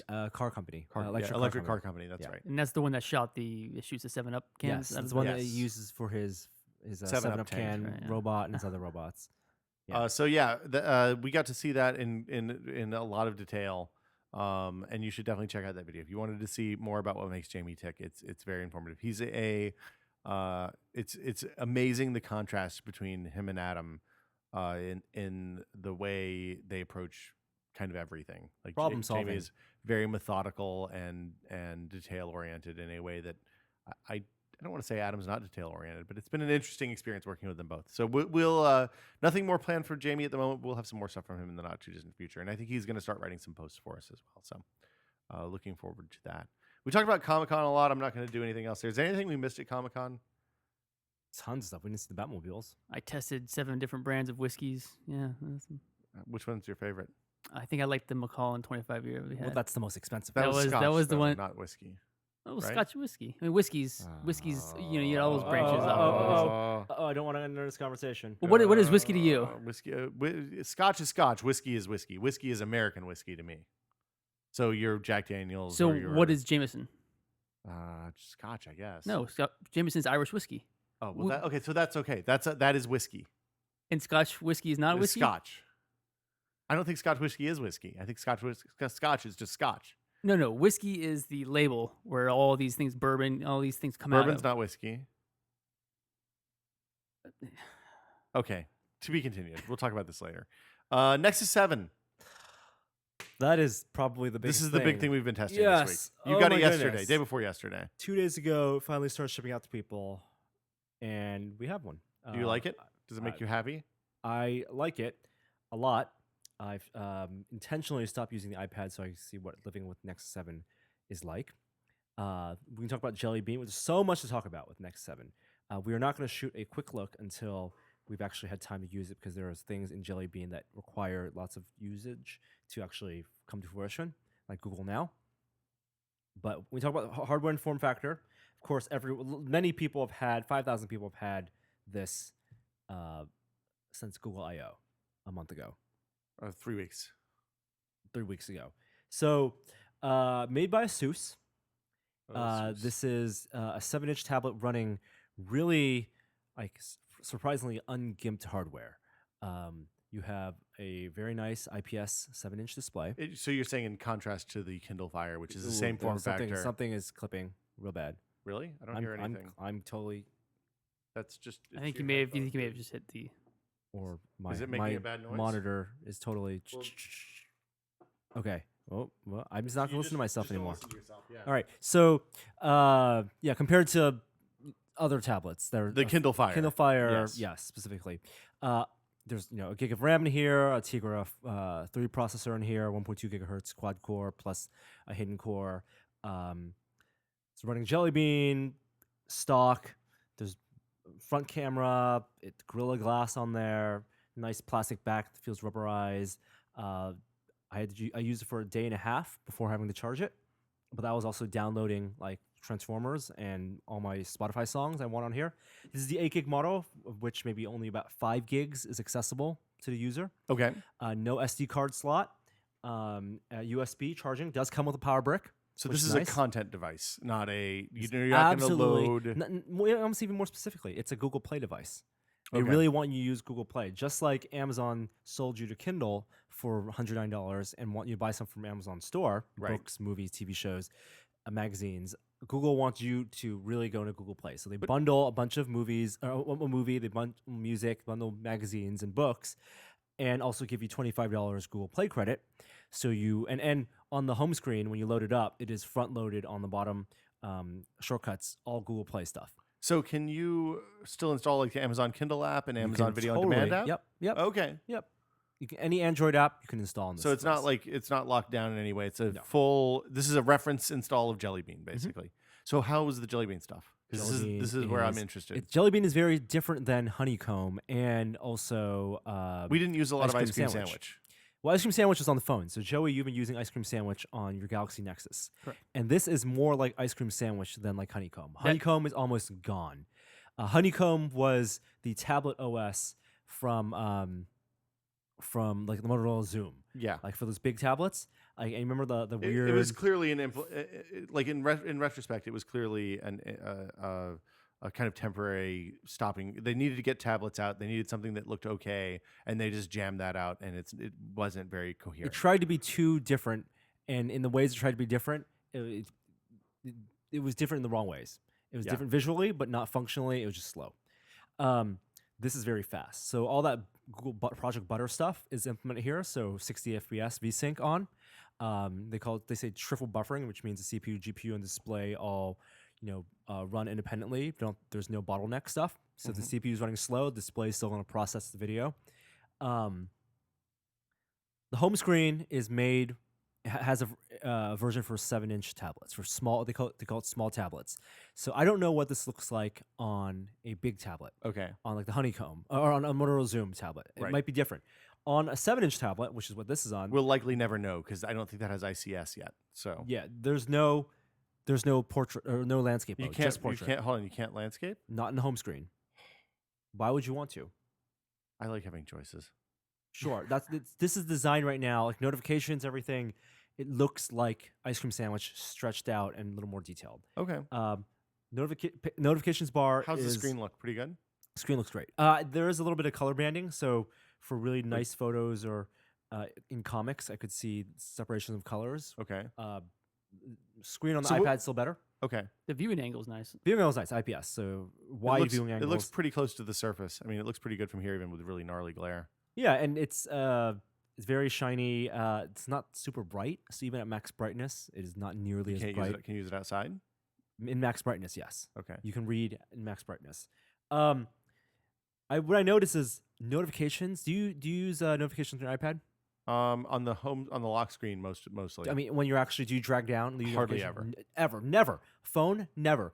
On Android, I do on the phone sometimes, but very rarely. it There are is notifications there unusual. from months ago. Yeah. Emails and stuff. Notifications are not something that I use as a key part of my iOS routine. I realize that in Android, the reason notifications work is the top status bar has the icons. That and is the difference. and that cues me that I know like things are downloading. I know that Twitter is open, and that cues me to drag down and check notifications. Wait, so Apple's never done that before? Or? No, it Apple doesn't show 'em at the notifications doesn't top. show at the top bar, Oh. even though you have your your There are significant pros and cons to both. Yeah, I was gonna Yeah. say that like notifications on Droid is something crucial. right. It That's is why- absolutely, and notifications on iOS kind of take the place of widgets because that's when you have your stock stuff Right. and your email stuff.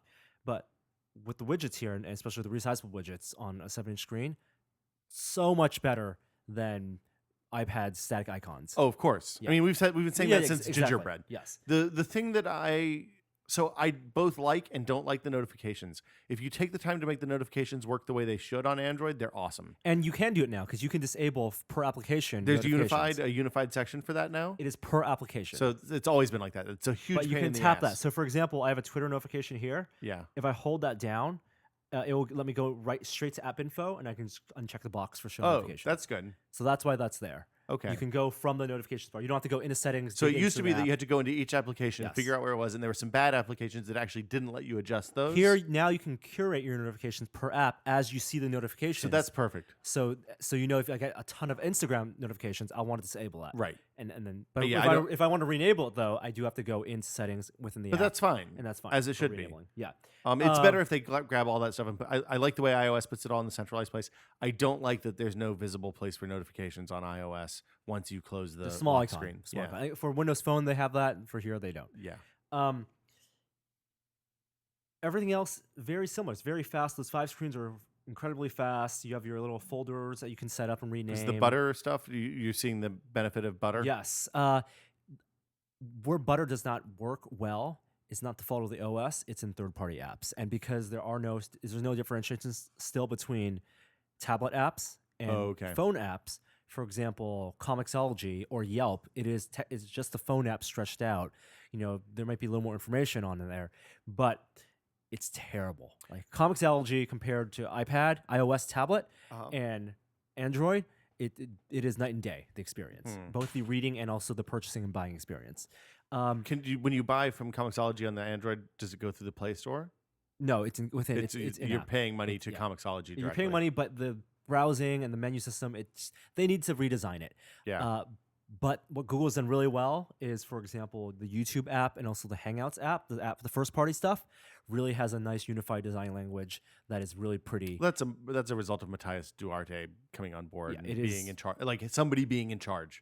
Google Plus actually is fun to browse around and look through. The posts actually have that nice image background stuff. The thing that's YouTube is fun to use. YouTube and Honeycomb was terrible. The first thing I felt, I realized about this I haven't spent much time with you, and I actually used it for 10 minutes and then ordered one, is that it seems like the difference between this and previous, like this feels like Ice Cream Sandwich. And I don't mean that in a negative way. I mean the design language and the key UI elements. And like if I knew how to use Ice Cream Sandwich, I knew how to use this in much the same way that you didn't know necessarily how to use Honeycomb if you'd use Gingerbread or Froyo, or if you knew how to use Ice Cream Sandwich if you used Honeycomb. I can use that thing no problem. Yeah. Because you're familiar with Android and all your apps are there. Right.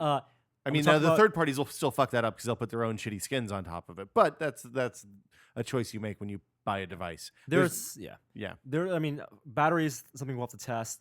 2 other big things I want to talk about. One is Google Now. Yeah, I'm of all the things that Jelly Bean brings, Google Now is the one that's most interesting to me. So what Google Now is, it's their the most basic simple way is their version of Siri. So it's voice command, taking voice commands to. I think that's very basic, unfair. very basic way. It's their answer to Siri. It's sure. You can access it from the home screen, or if you actually because there are no physical buttons on the front now. Right. It's all digital buttons. If you just hold down and go up, you open Google Now. It is a landing page where you not only have your Google search bar, but you also have these things called cards. And the cards tap into a limited selection right now. I think about half a dozen things, such as traffic, weather, sports, a calendar. But it's supposed to be context aware. It's supposed to know where you are, what your appointments are like, what your daily schedule does. And the context awareness of it is not just based on things you search when you're on the Android device. Like, for example, if I tap the search thing and I go, and search is great, I go, where's the nearest Starbucks? Why would you want to know that? And not only will it say where's the nearest Starbucks, it'll automatically start showing me the directions. It will search directions and pop up because it indicates there are directions. That's probably what I want directions for. And it'll know my GPS. And there I have the Maps app open, have the lift directions, and I can change from walking or bus or you can share them with your assistant, or driving. Who you go get coffee for you. Right. As opposed to on iOS, where's the nearest Starbucks? Oh, I found 4 Starbucks near you. Oh, click that one. Okay, would you let me open Maps? And then the maps on iOS 5 aren't great for directions. Right. That is awesome. But if you search on your computer, because it's all tied to your Google account, so if you're in Chrome at home, on a laptop and you're searching a lot of like flights, for example, flights to New York or something, it'll tie into your Google account. So cards will then give you alerts about flights to New York Oh, it's because you searched for. because you search those Wow. keywords. Like I was searching. You search for flights to New I York. I have a Burberry search I did on Why? computer, and so Really? it says 12 minutes to Burberry. Why were you searching for Burberry, Norm? d- Tell the truth. To spell the word. This is the to overshare. spell the word. This is the Overshare podcast. Are you To- going to go to get a spell new it. purse? Nope. Do you need a nice umbrella with a Nope, pattern on nope, it? Nope. I Can nope. you get an overcoat? Nope. It's okay So if you are. We're recent not going to searches judge is you. like already has my sports. Is Like, it I really searched- 69 outside? There's no fucking It's way. 69 degrees outside hot right in now. here. Oh, I wish we were outside. And you can customize it to a certain extent. For example, for traffic, because if it knows where your work is, you can have it when you pull up the cars. It'll say, "Oh, you know what? You get a notification when there's heavy traffic to work." You should work at home today. That's the stuff that I'm most interested about. The ambient information. Google has traditionally done much better with that than iOS has. Well, they have a much larger data pool. Right, because they can pull from the Google. Like, if you look back on the things that ultimately are going to be really bad for Apple, the shunning of Google services after they decided to compete in the phone space is going to be one of the great bonehead decisions. Because the iPhone working with Google could have been a really amazing thing, and I don't think they're going to be as good pulling all of their services. Google out. services here are great. The Drive app is great for documents. I don't have to open a web browser and log into docs.google and type the password in. The other so browser, it ships with Chrome. Browser, it's Chrome, full version of Chrome. Talking to the microphone, please. Browser is still not as good as Safari, and No, hold on. Safari has a lot of problems. no, still not as fast as Safari. Oh, okay. The way that in the basic way that the engine renders text, Yeah. and how in Safari and in iOS in general, text everything is rasterized, and so you can scale really fast, and then it re-renders when you let go. Okay. That happens kind of in Android, but it's still not as perfectly rasterized. There are pros and cons both ways. Safari's fast. The tabs are fast. The synchronization is great. It syncs. Can you pick up tabs from your desktop on the tablet, or does that not work yet? It is synchronized. You have Google accounts in, so I logged in Google. So, in so Safari. but I'm saying, can you pick up your session from the desktop? I have not turned on my other devices yet. Okay. Like right now, actually, no. Because right now, I can say, for example, on my MacBook Air, these are the tabs I've opened, and I can that's open them. fucking awesome. Wow. That is. And on my PC at home, these are the tabs I've opened. And you can see the history from different devices. And See, you can do bookmarks and most visited and all that stuff. it's terrifying that stuff's all on a server. It's very someplace, terrifying. Very terrifying. but also incredibly convenient. Because how often have you been like? Frequently, the only reason I get my laptop out at home more often than not is because I forgot to save the thing I was looking at as a bookmark, so I can't find it when I get home. I'm really excited about this. I think that this is like this is the Android that we've been waiting for. Like, this is the first one I feel like they haven't. I want to bring in that Samsung Galaxy Tab 7 Oh God. from 2010, winter 2010. How's the keyboard? Keyboard? I'm still getting a little early. used to typing on the 7-inch. Okay. With two hands. Are you thumb typing like thumb it's a big typing phone? on two hands. Offline dictation, I would say, has a 70% accuracy. Not enough. Offline dictation has 70%. I don't know if that automatically kicks in when I'm connected to Wi-Fi, Okay. but I dictated. Oh, you can still dictate when you're not on internet. Offline Oh, that's dictation. interesting. Okay. 70% accuracy about So you're saying offline. offline. The last thing I want to talk about is the actual design of this. It is so light. It feels heavier than, obviously, if you're used to a Kindle, not Kindle Fire, but the Kindle, it will feel heavier than that. It's not much though. It's not paper light. Like Kindle, you pick it up and you don't think about it. Here, I could not hold this for 5 hours. It won't let me sign in because I'm not because you. you're not you. And also has blink recognition now, so you can't hold a photo to it. Oh, really? You have to blink? You have to blink. It'll recognize your face and then say, please blink. And if you don't blink, You mean for the face lock? That nope, can't find a face. And Damn then, it. there is not enough bezel on the left and right sides and too much bezel on the top and bottom. I wish they redistributed that. So what you're saying is you can't kind of pinch it between thumb and can't- forefinger thumb like and you would a forefinger. paperback book. You can, but then then I tap, suddenly I'm tapping into the screen. My thumb is too wide and I don't have big thumbs. It seems like they should have dead zones at the My at thumb the edge is too for wide fat on the fingering. side, so when Yeah. I hold it that way, even though it's not, it's comfortable. My thumb hits the screen, it'll say, "Oh, you want to change your wallpaper?" Okay. And So that happened multiple times. So you're gonna spend a few more days with this. It is a two-handed device. To use it, you cannot hold it like a phone and just use your thumb area to browse. Well, the you web could and probably all do your like a icons. reading app or something like that and just page turn, but it's not. You're not gonna do any real activity. You don't have you can't do a Yeah. firm grip and page Yeah. turn. You have to Um, hold with one hand. well, you tap balance with it the on your other. fingertips. I explained to you how this works Yeah, before. Loose grip. Loose That's grip. a very loose grip. It's when you're reading, a loose grip is acceptable. If you're on the bus and reading, Hobo's gonna steal your. You know where I'm your- reading on the your tablet. Galaxy Nexus. Yeah, you're on the bathroom. Yeah. Oh yeah, this is the perfect. It's that I'm putting that. Can I borrow that for a few minutes, Norm? After No, the you podcast? cannot borrow this for a few minutes. I just want to take it home for a day to try it I'll out. put a big label on the back. Do not take into We should lavatories. just leave it in the lavatory. This is like the Castan. This is whoever like wants to use it. it's like that episode of Seinfeld when he took the picture book into the Right, yeah, bathroom at the bookstore. You're sitting on the toilet. You turn this on and you smile. It needs a face recognition, and you hold it up in the bathroom. Exactly. Perfect. Everybody Face wins. recognition. That's exactly what. And Google's taking a picture of that. I don't know. They probably don't upload. No, they that. don't. I don't think they would get in I- trouble if they uploaded that. Couple other things. I took home those drop cams. We got them. They finally came in. I think that was a Kickstarter, wasn't it?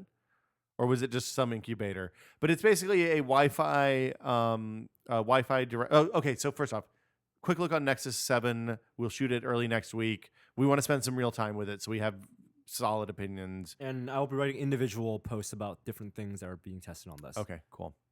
Drop cams. I took the drop cams home. They're neat. We'll do a quick look on them early next week as well.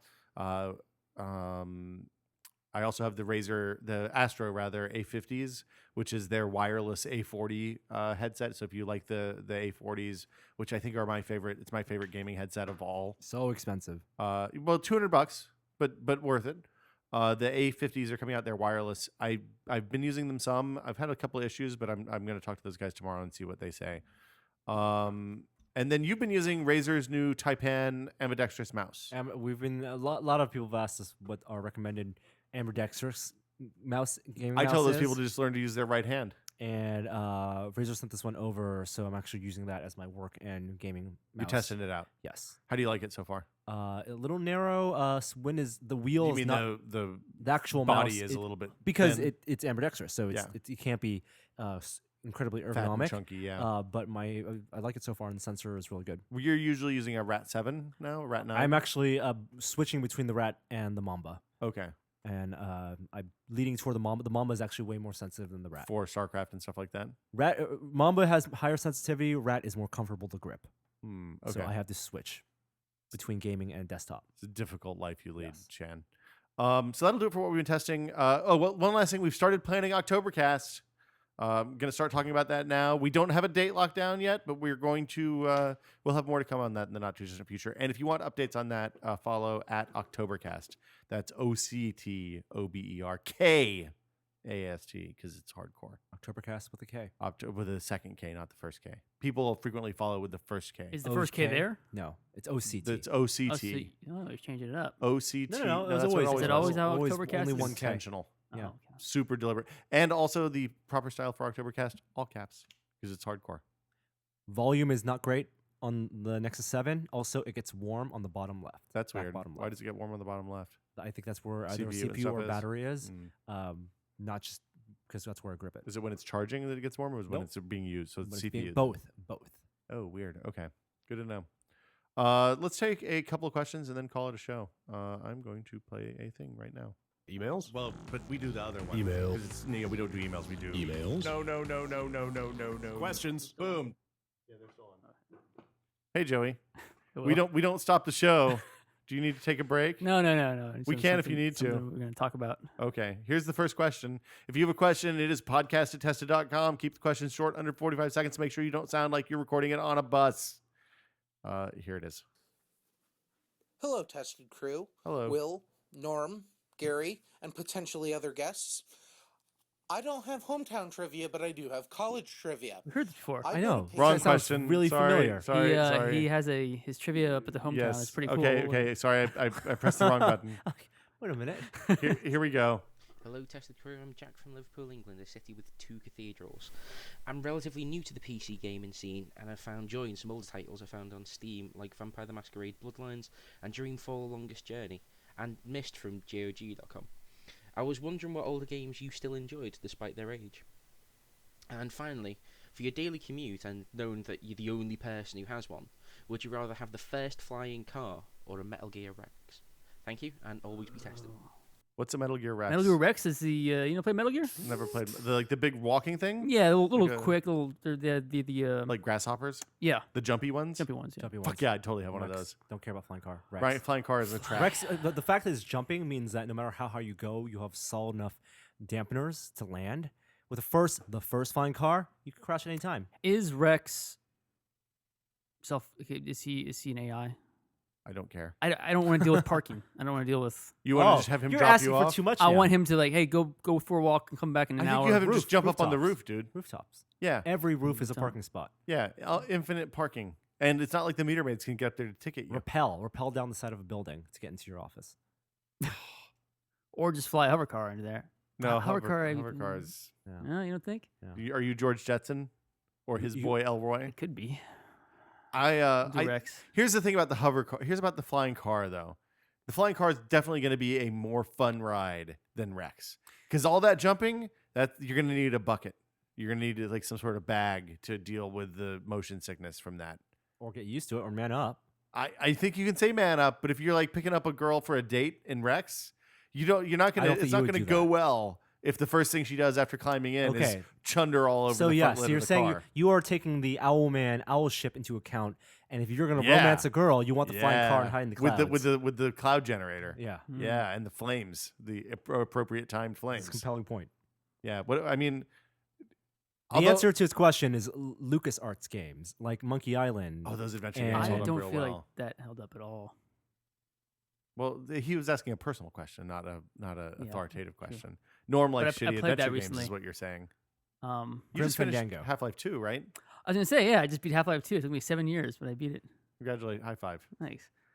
I don't understand what happened in the game, but it was fun. Grim Fandango is real good. I think of all the LucasArts games, I think that's the best of the adventure games. And they're kind of easy to get to run these days. I think they all run in DOSBox.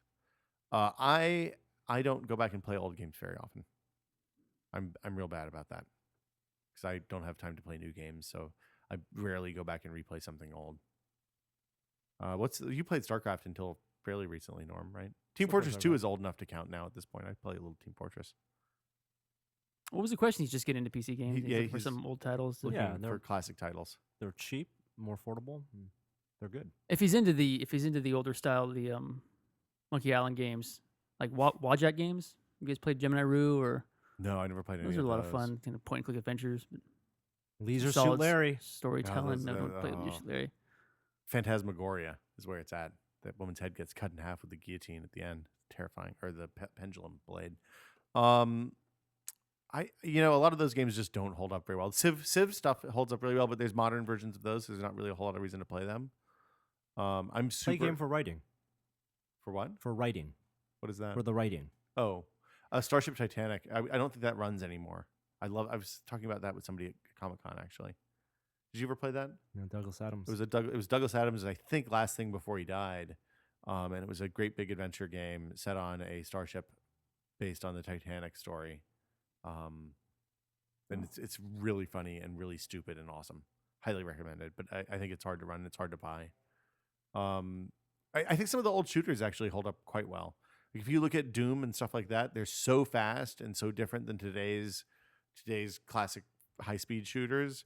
It's a completely different experience, and if you're not playing for graphics necessarily, then you can have a lot of fun. Same thing for some of the old RTS games from the late '90s. Duke does not hold up well. Two No. 2.5D games didn't hold up. Build engine games didn't age well. I couldn't find Doom on the Virgin Airlines. They took it off. Took It's it gone off. now. Yeah. Dumber. Yeah. You can still use IDDQD in that and still Yes. get God mode. that control Never- pads. Could you play multiplayer IDKFA. on that? I don't think so. It'd be awesome. I if you think it was played. only the first. It was shareware. the shareware Yeah. version. They spun off. It was all spun off CPU cycles from the shared server. That's all. Oh, is that how it worked? Oh, interesting. So yeah, I don't think we answered your question very well, but I Yeah. apologize. LucasArts, come on. Put some full throttle. Yeah, Full Is that Throttle, Grim Fandango was Grim Fandango, and Curse of Monkey Island. Who was Maniac Mansion? Was that Lucas? that was Yeah, LucasArts. That was fun. Yeah, Day of the Tentacle. A lot of those games are on iPad now too. That is true. I mean, not all of them, obviously, but like Grim Fandango isn't. I want to say Day of the Tentacle is. And the Sam & Max games on iPad, I think, are the Traveler's Tales ones, not the Telltale Telltale. ones. I always get those mixed up too. Yeah, I got nothing else. I'd say old RTS games like Red Alert and Red Alert 2. I think I'm with the story. I think the story ones hold up the best, right? Wing I mean, Commander. TIE Fighter. Wing Commander 3. I downloaded Wing Commander 3 from Good Old Games, and it is still fucking awesome. Like that is a really solid. But you're literally just watching Luke Skywalker and a bunch of CGI cats. So, there you go. The price of freedom is eternal vigilance, Joey. Police Quest 3. I didn't play any of those games. You still love those games. Myst is fun. I No, mean, it's not. it's not really a Myst. game. It's pretty. Real Myst is fun. You can walk around like a first-person shooter. Let's take one more question and call it a show. Hi, Will, Norm, maybe Gary. I'm Jeff Grubb, originally from just north of Detroit, Michigan, where it is illegal for a woman to cut her hair without her husband's permission. As it should be. It's not enforced, at least I hope it isn't. But to my question, how can I make my headphones last longer? I've had a pair of Cosporta Pros that I plug directly into my phone and then place my phone in my pocket. After about a month of use, each time without fail, either one or both of the ear speakers will die. I've tried different headphones, but all eventually end up doing the same thing. What can I do to eliminate or at least reduce this costly issue? I think I would look at the way you're storing the headphones, not the way you are. It's probably not the way you're putting the phone in your pocket, the way you're wearing them, unless you're yanking on the cords all the time. I think it's probably more that you're coiling them badly or like winding too tight at the joints. Basically, would be my guess. And if they break, you can always try to repair them. It's a fairly easy repair. Yeah, you can cut them open and resolder the wrap wires and and get some tube shrink tube. Yeah, and seal that up with a hairdryer usually. But yeah, the other thing I would say is look for headphones that have a 90-degree join rather than a straight out one, because those seem to last longer for me. Part of the problem is that earbuds especially, are pretty delicate and don't last real long. That's why I don't say spend a ton of money on them. No, I mean there's some really good model price ones. Excellent. I've not actually used those. People like those? Is that like a hidden secret? Okay. Recommends. Good to know. So that'll do it for questions this week. If you have a question, it's podcast@tested.com. Keep it short, under a minute, under 45 seconds. Make sure it doesn't sound like you're recording from a bus. And we will talk to you guys. And we may or may not run it on the air. Wow, I'm all over the place. It is really hot in here today. That'll do it for us this week on this week's show. Thanks, Joey, for coming in again. Yeah, thanks for having me. Walking over from your desk to here. Yeah, well, Norman Chan, as always, a pleasure. Anything to plug? We've got more Comic-Con stuff coming up later this week or early next. All next week is Modernist Cuisine. Oh, finally. Modernist Cuisine, the great visit. I can almost close my eyes and taste the tapioca, the Spherification. the powdered fats, the oils. Remember that spoon thing with the freeze dried corn? yeah. And, I'm editing them, so I'm sitting there getting hungry watching all these steaks and it was a French delicious fries. visit. Yeah, those French fries. I want to get a jewelry cleaner so I can make those French fries. Wow, model prices in ear headphones are $9. Wow, we should And get those in and test them out. I want to hear what are they sound like. Great. I like the sound of $9 great headphones. That'll do it for us this week. Today's end theme comes from Jack, or perhaps Yak, who also asked the first question. Here we go. See you guys next week. Hi there. I didn't see you. Tested.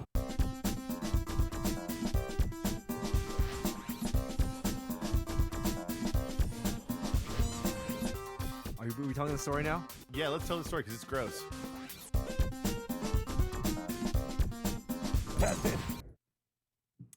Oktobercast, what was Norm. the story? I don't have any idea. Oh. I assume it was I a wanna hear Gary it. baby story, some sort of placenta thing. Oh. I saw the baby. I met the baby You on met Monday. you met the baby? Yes, little floppy rocket. Did you lick the baby? Yeah, I did not lick the baby. You're supposed to lick the baby. Did you shake the baby? No, I don't lifted the shake the baby. baby. Oh, No, you're supposed to rock the baby You're because I learned. I'm Gary. I'm sure we'll have many tales and insights about rearing a baby. I don't know if I'm still scared that Gary's allowed to have a child. Baby is super adorable. The baby is Um, do you always? I always worry that when you go meet a baby for the first time, it's going to be an ugly baby. This is not ugly. No, she's a super. I cute did my baby. fact checking beforehand and saw photos on Instagram, and so I was prepared for baby cuteness. Maximum. She's like the boo of babies. She's a very cute baby. Very cute baby. It looks a lot like Gary. Yes, Looks a lot like Gary. it's amazing how that happens too. Yeah, I know. Genetics. Apparently, baby. No, I mean that she can look like Gary and be cute. That is also amazing. The baby needs to be rocked.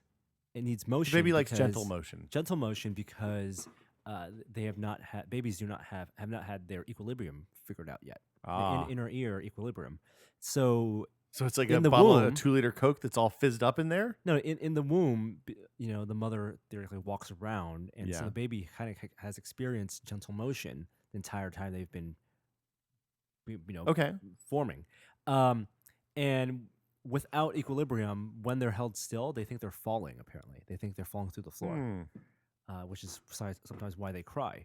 And so one of the maneuvers that Gary does, and again, he will tell us in great detail all the fun, cute stories about this. The is development of the movement. the rocket. So you hold the baby and you lift the baby up like a rocket ship, floppy rocket ship. Yeah. And if you do it a couple times, the baby will be happy. It'll be okay. At least this specific baby. This is what we've been told. That's all. yes. That's all you need to know about raising a kid. I Joey. will. I'm ready. First of all, things that immediately noticeable. Babies are fully formed. The baby hands are so tiny. Tiny hands. Tiny hands. Fully formed. Like you have all the fingertips and the fingernails and the right wrinkles and everything, but a tiny baby Her hand. fingerprints are so small. And you can, if you rub the inside of a baby's hand, they'll squeeze. They'll hold your finger. It's like a Venus flytrap. It just, Pretty much, except for with baby hands. And at this point, a couple weeks out from being born, they can't see further than 24 inches. Yes. So everything else is a blur. Beyond 24 inches. So you're saying I have baby vision? Yeah. Possibly. Yeah. Oh yeah. No, I can't see 24 inches. Floppy rocket will. Everyone holds a baby differently. Give me the rocket! Give me the rocket ship, Joey! And of course, when you're holding a baby, you want to cradle the head. The head's Yeah, the you most got important part. don't let the head flop. So I developed a maneuver very quickly to feed the baby Oh, and boy. hold the baby, where I made the most out of my finger dexterity from using my smartphone. Oh, Things I boy. noticed because I am so adept at pulling out the phone, checking Twitter, and just messing around with the phone with You're one gonna hand. drop your phone and it's gonna break. Nope, Did nope. you get a screen replaced? Nope, did not get my screen Okay. replaced. I could very easily manipulate the bottle How did you drop the phone? Was it while was it- keeping was one it, hand perfectly steady, my left hand perfectly steady, holding the baby's head, and holding the bottle and manipulating it so the nipple would go to the baby's head. when you dropped the phone? Was that a high dexterity phone maneuver that It you was not dropped in my hand. during? It was in my pocket. Oh, okay. And I was changing pants. So you can hold the baby Okay. with one hand and swipe. I can hold Yeah. the baby with one hand and use maybe a 3.5-inch phone, but not the Nexus 7. This is It's why too we big. like the iOS devices because they're designed for thumb use. until One-handed they're not. use. Until they're no longer. Yeah, until next version. That's fantastic. She's a lovely baby. She's very well behaved, very quiet, peaceful, serene, calm. Yeah. There was a At least little, when I was there. little crying, but What else? What else went on? I kind of want to. We had a really nice meal or two in San Diego, but I don't want to get into that. We were backstage at Wootstock. Should we talk about that a little bit?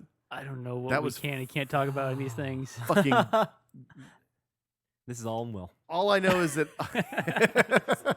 All I know is at one point I was talking to you assholes, and I turned around and Geordie fucking LaForge was there, Oh yeah. and I was like, "Oh my god, it's Geordie LaForge." Wait, LeVar Burton is his real name. He's an actor that plays a character on TV. Rainbow, engineering, reading. Yes. Kunda. Yes. all Everybody we those met things. backstage could have been nicer. It was fantastic. It was such A lot a of feel good good. energy. Yeah. The fun part about that was though when we got the passes, we went to the thing to get the passes, and we were like, "Hey, what are these stickers in here?" And I was like, "Oh, that's awesome, a collectible sticker for our laptop." And so we're sitting down, and Norm was like, "What is the AAA handwritten on the bottom? It's not part of the." And so Collectible sticker for a laptop. that's what I thought. Really? That's what I thought. You've never been backstage at a concert before where you've had those high. Not the sti- really. okay. No, I don't have connections. All access. I understand, but why is the third A? Atom. Everybody had AAA. All awesome. All access. Okay, that makes sense. So all access. so once we realized that Or we a all access okay, badge. that's true. and be. all Continue. access. So oh boy, and this all is access. terrible. Grammar fake outtakes. So yeah, so we went to As soon as we realized that, we immediately bailed on the seats. On our good On seats, the, pretty on good the seats. nice seats. Yeah. So do you think there were 3 seats just sitting there open for Almost the certainly. entire yeah, time? the entire night. So nobody Yeah. moved. Like, or- we're these idiots who bought the tickets. Yeah. Yeah. Joke's on you. We're backstage. Chumps. Hang out with Will Wheaton. We didn't really hang out with He Will Wheaton. He's complimented pretty me on my busy. T-shirt. Oh, really? You were wearing your Avengers T-shirt? And I was wearing the Bounty Hunters Oh, one. nice. It was Okay. a good night to wear the Bounty Hunters Yeah, shirt. you chose well. Yeah. I want to talk about the other party we were at, the second day. The cocktail party. The cocktail party. How- And my social dynamics theory for big parties. Okay, hold on. First, I would just want to point out that before we went to that party, I said, I think this might be a party you don't want to wear a T-shirt to. You were right. Fuck yes, I was right. I did not have a sports coat that I could wear over You a didn't have to t-shirt. wear well, yeah, you could have done that, but it was Yes. too hot. That would have been the Tory outfit. Yeah, but he had dibs. Okay. You could have just worn a golf shirt or like a button down or something like that. Oh, that's Norm right. We has were many wearing plaid polos, shirts. Yeah, right? I know that we was had polos collars. and jeans. yeah, Okay, yeah. something with a collar was Yeah. appropriate at that party. Yeah. It turns out. It was a interesting party. So this was Adam's party. He hosts a party every year, MythBuster, or at Comic-Con. Yes. Last year he had it in his suite. And they got kicked out. They got kicked out. It was like 50 people. This year they made a bigger deal out of it. More people were there. Jamie was there. It was like a other MythBusters, Mythbusters Discovery guys were branded there, party. and friends and stuff like that. Yeah. When we walked in, and some light hors d'oeuvres and food and cocktails, like what you'd expect from a hotel party, Yeah. hotel restaurant Oh, party. prosciutto and coca. That prosciutto and bar. Parmesan. Holy shit. Yeah, there was a little a prosciutto parmesan bar where they slice the meat in front of you. Hold on. The thing you don't appreciate is that slicer Mozzarella. is a work of art. The Oh, it's like slicer it's like that a they used It's expensive is industrial is a slicer. gorgeous, gorgeous, handmade in Italy, hand cranked slicer that you can get transparent, thin Yeah, those pieces of things are so prosciutto thin. off of. yeah. And then the Parmesan, you put it on your mouth, and the crystals just kind That of. was Parma. That was some Parmesan. And what was the mozzarella? We had the buffalo mozzarella. creamy mozzarella? Yeah, it's like super buffalo. No, Buffalo. I never know how to pronounce no, it. It's oh shit. It's the partially cured. It's not hard all the way through. It's liquid inside. Burratas is what they're called. They're mozzarella. Oh yeah, burratas. yeah. So a pretty nice party. We were greeted by one Oswald Copperpot. Yes, We're the penguin. dude, and it wasn't a dude in a Cobblepot. penguin suit. It wasn't. He had flipper hands. He's been surgically modified, This was Batman Returns penguin which is my second favorite Batman movie of the first of the Tim Burton of the ones. first 4. I think I might even like it better than Batman Begins. But No, that's first best Batman movie of Tim Burton one is Batman 1. Never liked the Burton Batman. Really, I Yeah. love those. I Returns think is they're good, fantastic. but a little too colorful. Too many people. Yeah. Okay. Anyway, this was full on. Oh my like, god. if you were a little buzzed, you would have believed that was what's his name? Danny DeVito. He's too Danny tall for DeVito. Danny A little DeVito. too tall, but he had the performance down. Oh my god, he's so good. Never left And character. Never left character. And he greeted you and shook his hand. It was almost like we were at a fundraiser for the Penguin Cobblepot's mayoral election. Yeah. Do you think that 'cause he Adam was invited smoozing him? with everyone? I'm sure he was a friend. I saw him on the floor the next day. Did you guys see him? I didn't No. see him on the He floor. just walked the floor. But I wonder if he was invited because he was like a friend of Adam's from Replica Props and didn't realize Prop, he didn't have to no come S. in. Oh, prop. Sorry, guys. It's just costuming, dude. I think. Okay. But here's the thing: it got really interesting halfway through the night when after he had done, he'd seen everyone, said hi to everyone. Everyone took pictures with him. He was a great costumer. It was weird to see him want to interact outside his penguin persona. He was a man with no. He like, no- where would he go? Like, okay, like when you're in there and you're in character, your obligation, your social obligation, kind of is to be in character the entire time.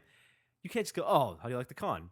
Oh, Hey, man, it's pretty good from, prosciutto. I'm from, yeah, it's good prosciutto. I'm from Tampa Bay, or like So Pensacola. Like well, it was weird to see him like look a little out of place. At some point, he At did. some point, and I think he left after that. Yeah, I just that's Yeah. well, he talked to everybody in character. In character, and after he done that, Like, what was there left to do? Yeah, well, Yeah. he can't he go. couldn't do the small talk. Well, he could walk over and just grab a whole plate of meat and start. Maybe the raw fish. bite someone's Right. nose off or something, right? Right, exactly. So talking to God, the, that would be. Wouldn't it be awesome if he walked up to Adam and was like, ah, and then bit his nose off and it was a fake nose and there was blood flowing everywhere? That would be rad. that would have been awesome. Oh my god. So that was very So disappointed at this interesting party to now. see from a social perspective, a sociology perspective, and a comic convention perspective. And then I had this crazy theory, and it could have been because I had some whiskeys at that You point. had a lot of We whiskeys. had a lot of whiskey. and we were moving around from place to place because we were kind of out of place because We're nerds. we were like, This is not a very- nerd party. We were like not cool enough to talk to anyone at that party. I feel like we needed to have like a Pygmalion episode for us to And- learn how to behave. At these and first of all, parties. for the fact that you brought up Pygmalion and like, I'm like, okay, this is bad.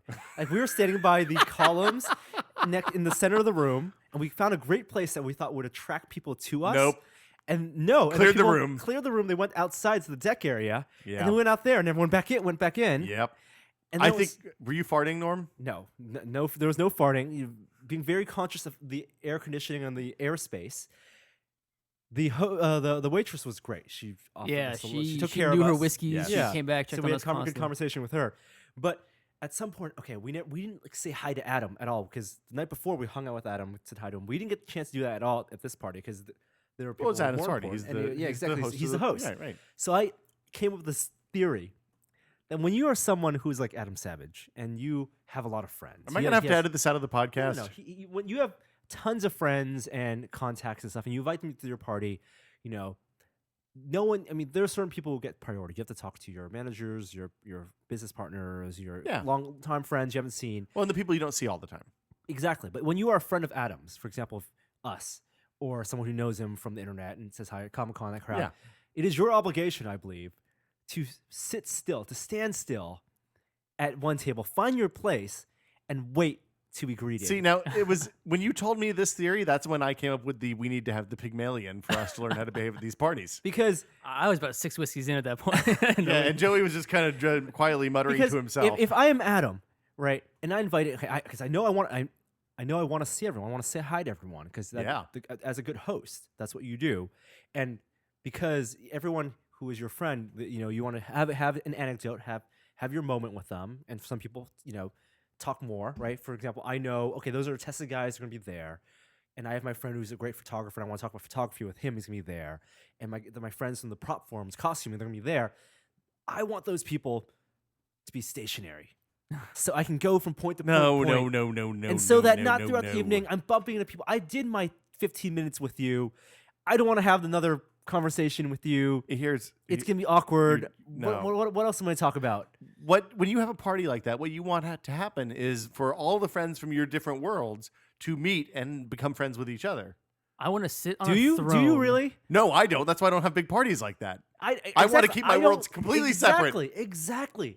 I don't want the guys that I know It's 'cause from we're that horribly website insecure. I work with to start bugging my movie producer friends No. or something. No, they don't. When Adam saw me talking to the Simpsons guy, he was like, "No, swoop." Exactly. No, not really. Well, he didn't do that, but Yeah. in my head, like that's the only way because you have to have one. We can't have separate parties for every one of your different friends groups. Well, you could, but then You you're could, an that's- asshole. That's exactly. You want to have one big Like when party. you had the 4th of July party and didn't invite Joey and me. well, because it was for. I understand. It was a different friends group. a different friends group. Right. Exactly. I'm just saying. Yeah. We felt bad. Exactly. Poor Joey. It makes it socially awkward for everyone Yes.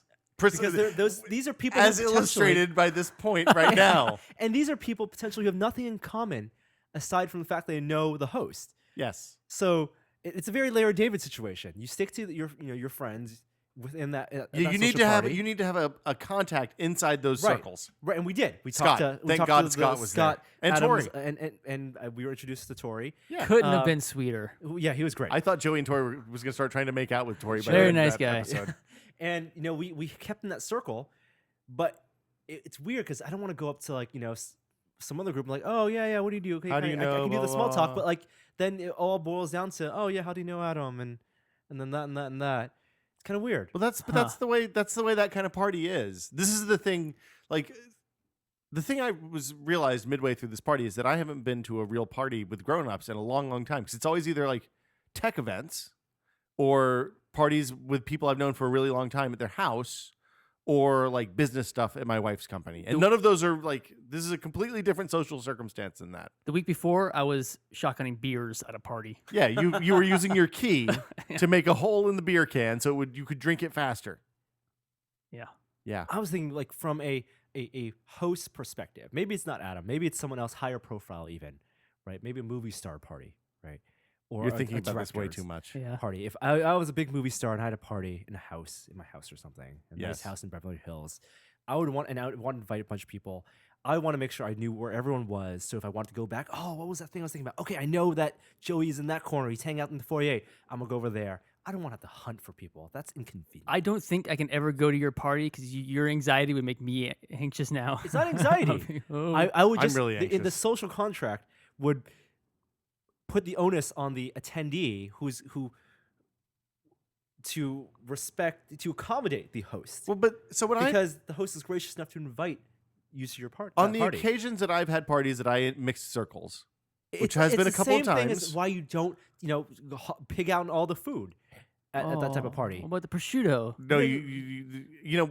Oh, also, I found out. Remember when I went over and got the fish sticks that I thought were something else? Yeah, you that was thought the they were kids' table. Are you kidding me? No that way. was for the kids No that were way, there. 'cause I That's had what some Gina chicken- said. Those little sliders. Gina and said the fish- chicken nuggets and the fish sticks were totally for the 10-year-olds. So They were- hey, nice job. Dude, that was the best. There were kids there. Hey, you can leave me hanging? What? Are you kidding me? Yes. That kids. was a big table. Did you know that table was perhaps a little lower than the other prosciutto table? No way. I call Gina bull on says that. 100% kids It was table. a big table with 4 things. And there were How many parties have you been to that had fish sticks? I saw. there were a lot of fish sticks. Do you like More fish than- sticks, Norm? More than for kids. The sliders weren't half bad. I Yeah, saw the dudes sliders eating. were I saw great. older men Yeah. eating those. Kids food. Kids table. So those weren't sliders. Those were just mini hamburgers. They had little hot dogs cut up too at the end. No. That was odd. Fish stick was an odd choice. Who the fuck serves fish sticks at a nice party? Chicken nuggets. They had a $12,000 slicer on one side and fish sticks on the other. that you thought were mozzarella. They were not sticks. even very good fish sticks. I'm going to go ahead and get that out there. Trying to, I think the tartar sauce. The Gave it tartar away. sauce. I was like, this is a weird looking Mozzarella. cream sauce, but okay. Yeah. I'm So really hungry now. yeah, I'm glad I had lunch before. Man, I had a great sandwich for lunch. Yeah. So it was a nice party. It was an interesting experience.